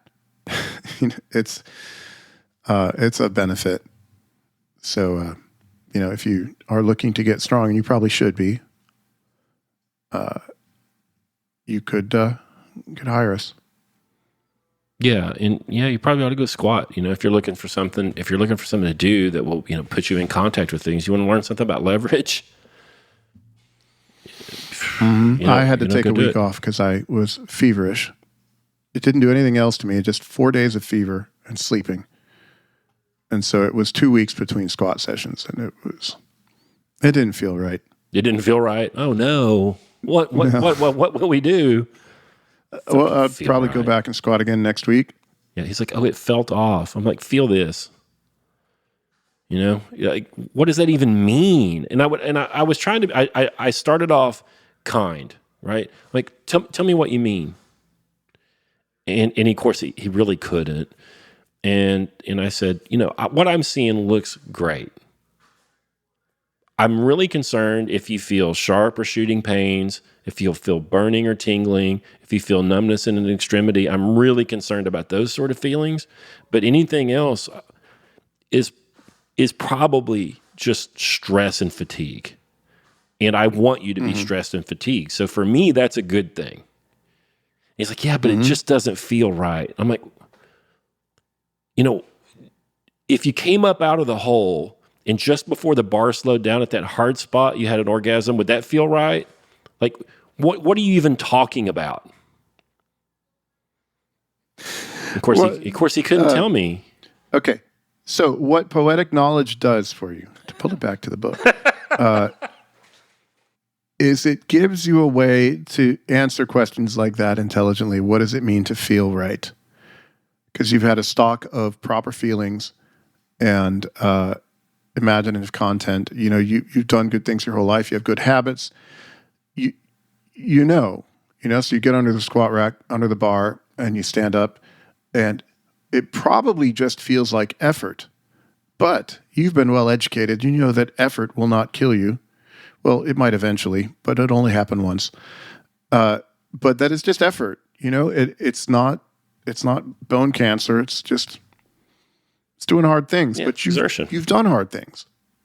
Yeah, it's okay. You'll be all right. Take a shower afterwards if you get sweaty. You know, it'll be all right. Yeah. Well, anyway, there's that. Yep. Do it consistently, and you'll be super strong and resilient, and life will be better. I promise you. Yeah, it's just like everything else. You know, build that first cruddy end table, and then go build another one. You know.